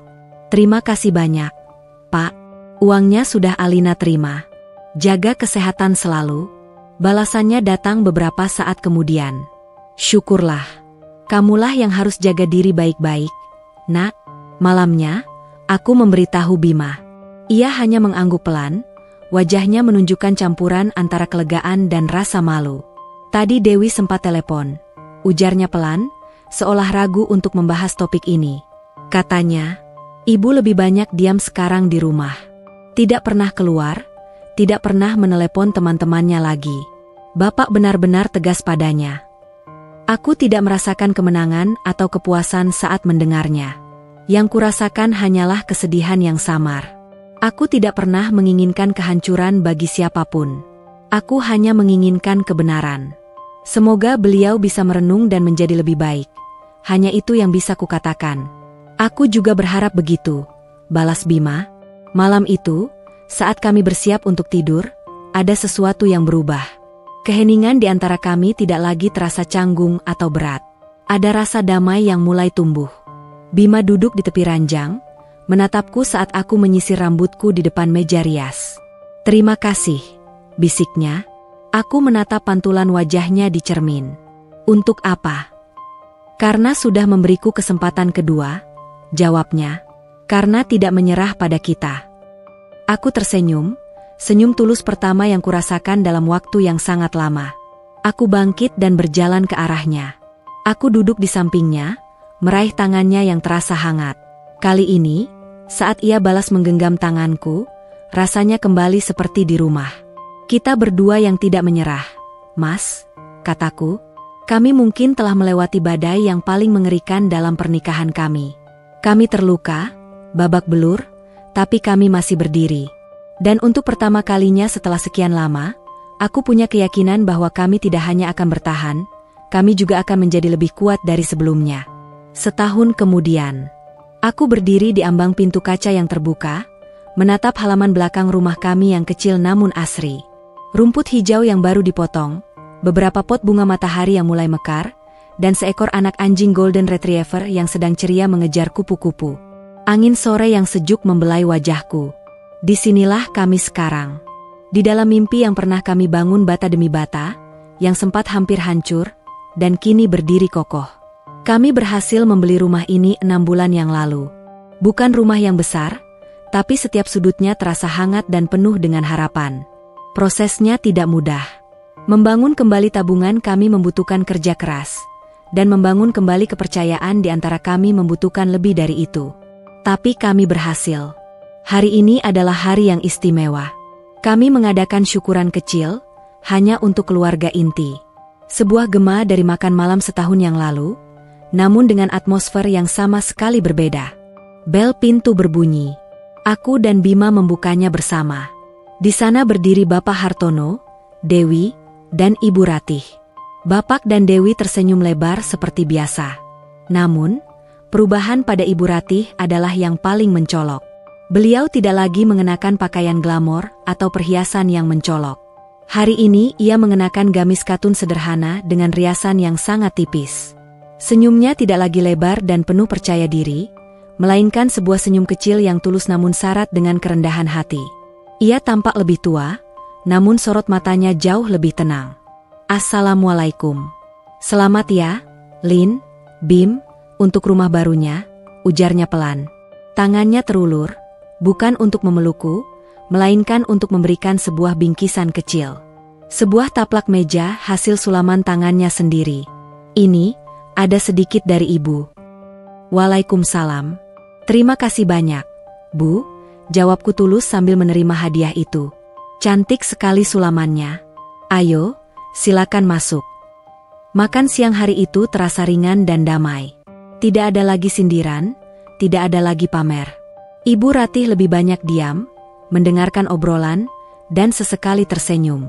Saat Bima menceritakan sebuah lelucon, dan aku tertawa, aku melihat Ibu Ratih menatap kami. Di matanya, tidak ada lagi kecemburuan. Yang kulihat hanyalah sebersit kelegaan.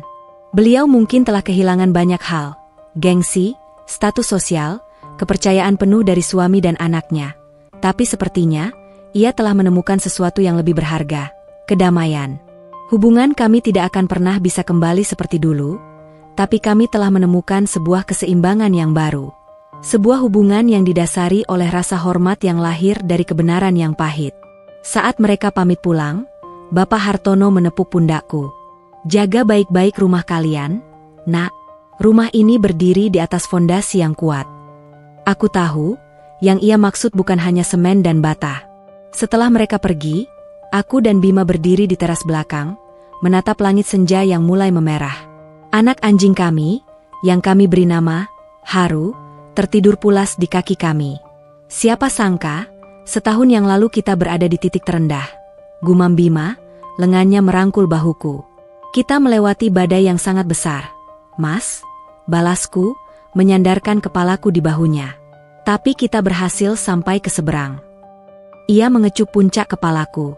Itu semua karenamu.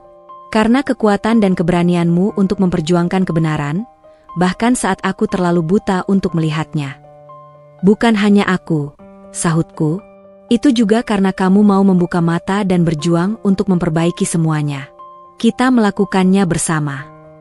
Kami terdiam sejenak, menikmati momen itu. Badai itu memang mengerikan. Ia menghancurkan banyak hal. Tapi ia juga menyapu bersih semua kepura-puraan, semua kepalsuan, dan semua hal yang tidak penting. Ia memaksa kami untuk melihat apa yang benar-benar fundamental dalam sebuah hubungan. Kejujuran, rasa hormat, dan kepercayaan yang mutlak. Pernikahan kami tidak sempurna. Tapi kini, ia menjadi utuh. Kami tidak lagi terikat hanya oleh cinta dan mimpi, tapi juga oleh bekas luka yang telah kami sembuhkan bersama. Dan itu, ternyata, adalah perekat yang jauh lebih kuat. Aku menatap Bima, lalu ke rumah kami, ke halaman kecil tempat mimpi-mimpi baru akan kami tanam. Aku tersenyum. Ini adalah rumahku, dan aku aman di dalamnya. Tamat.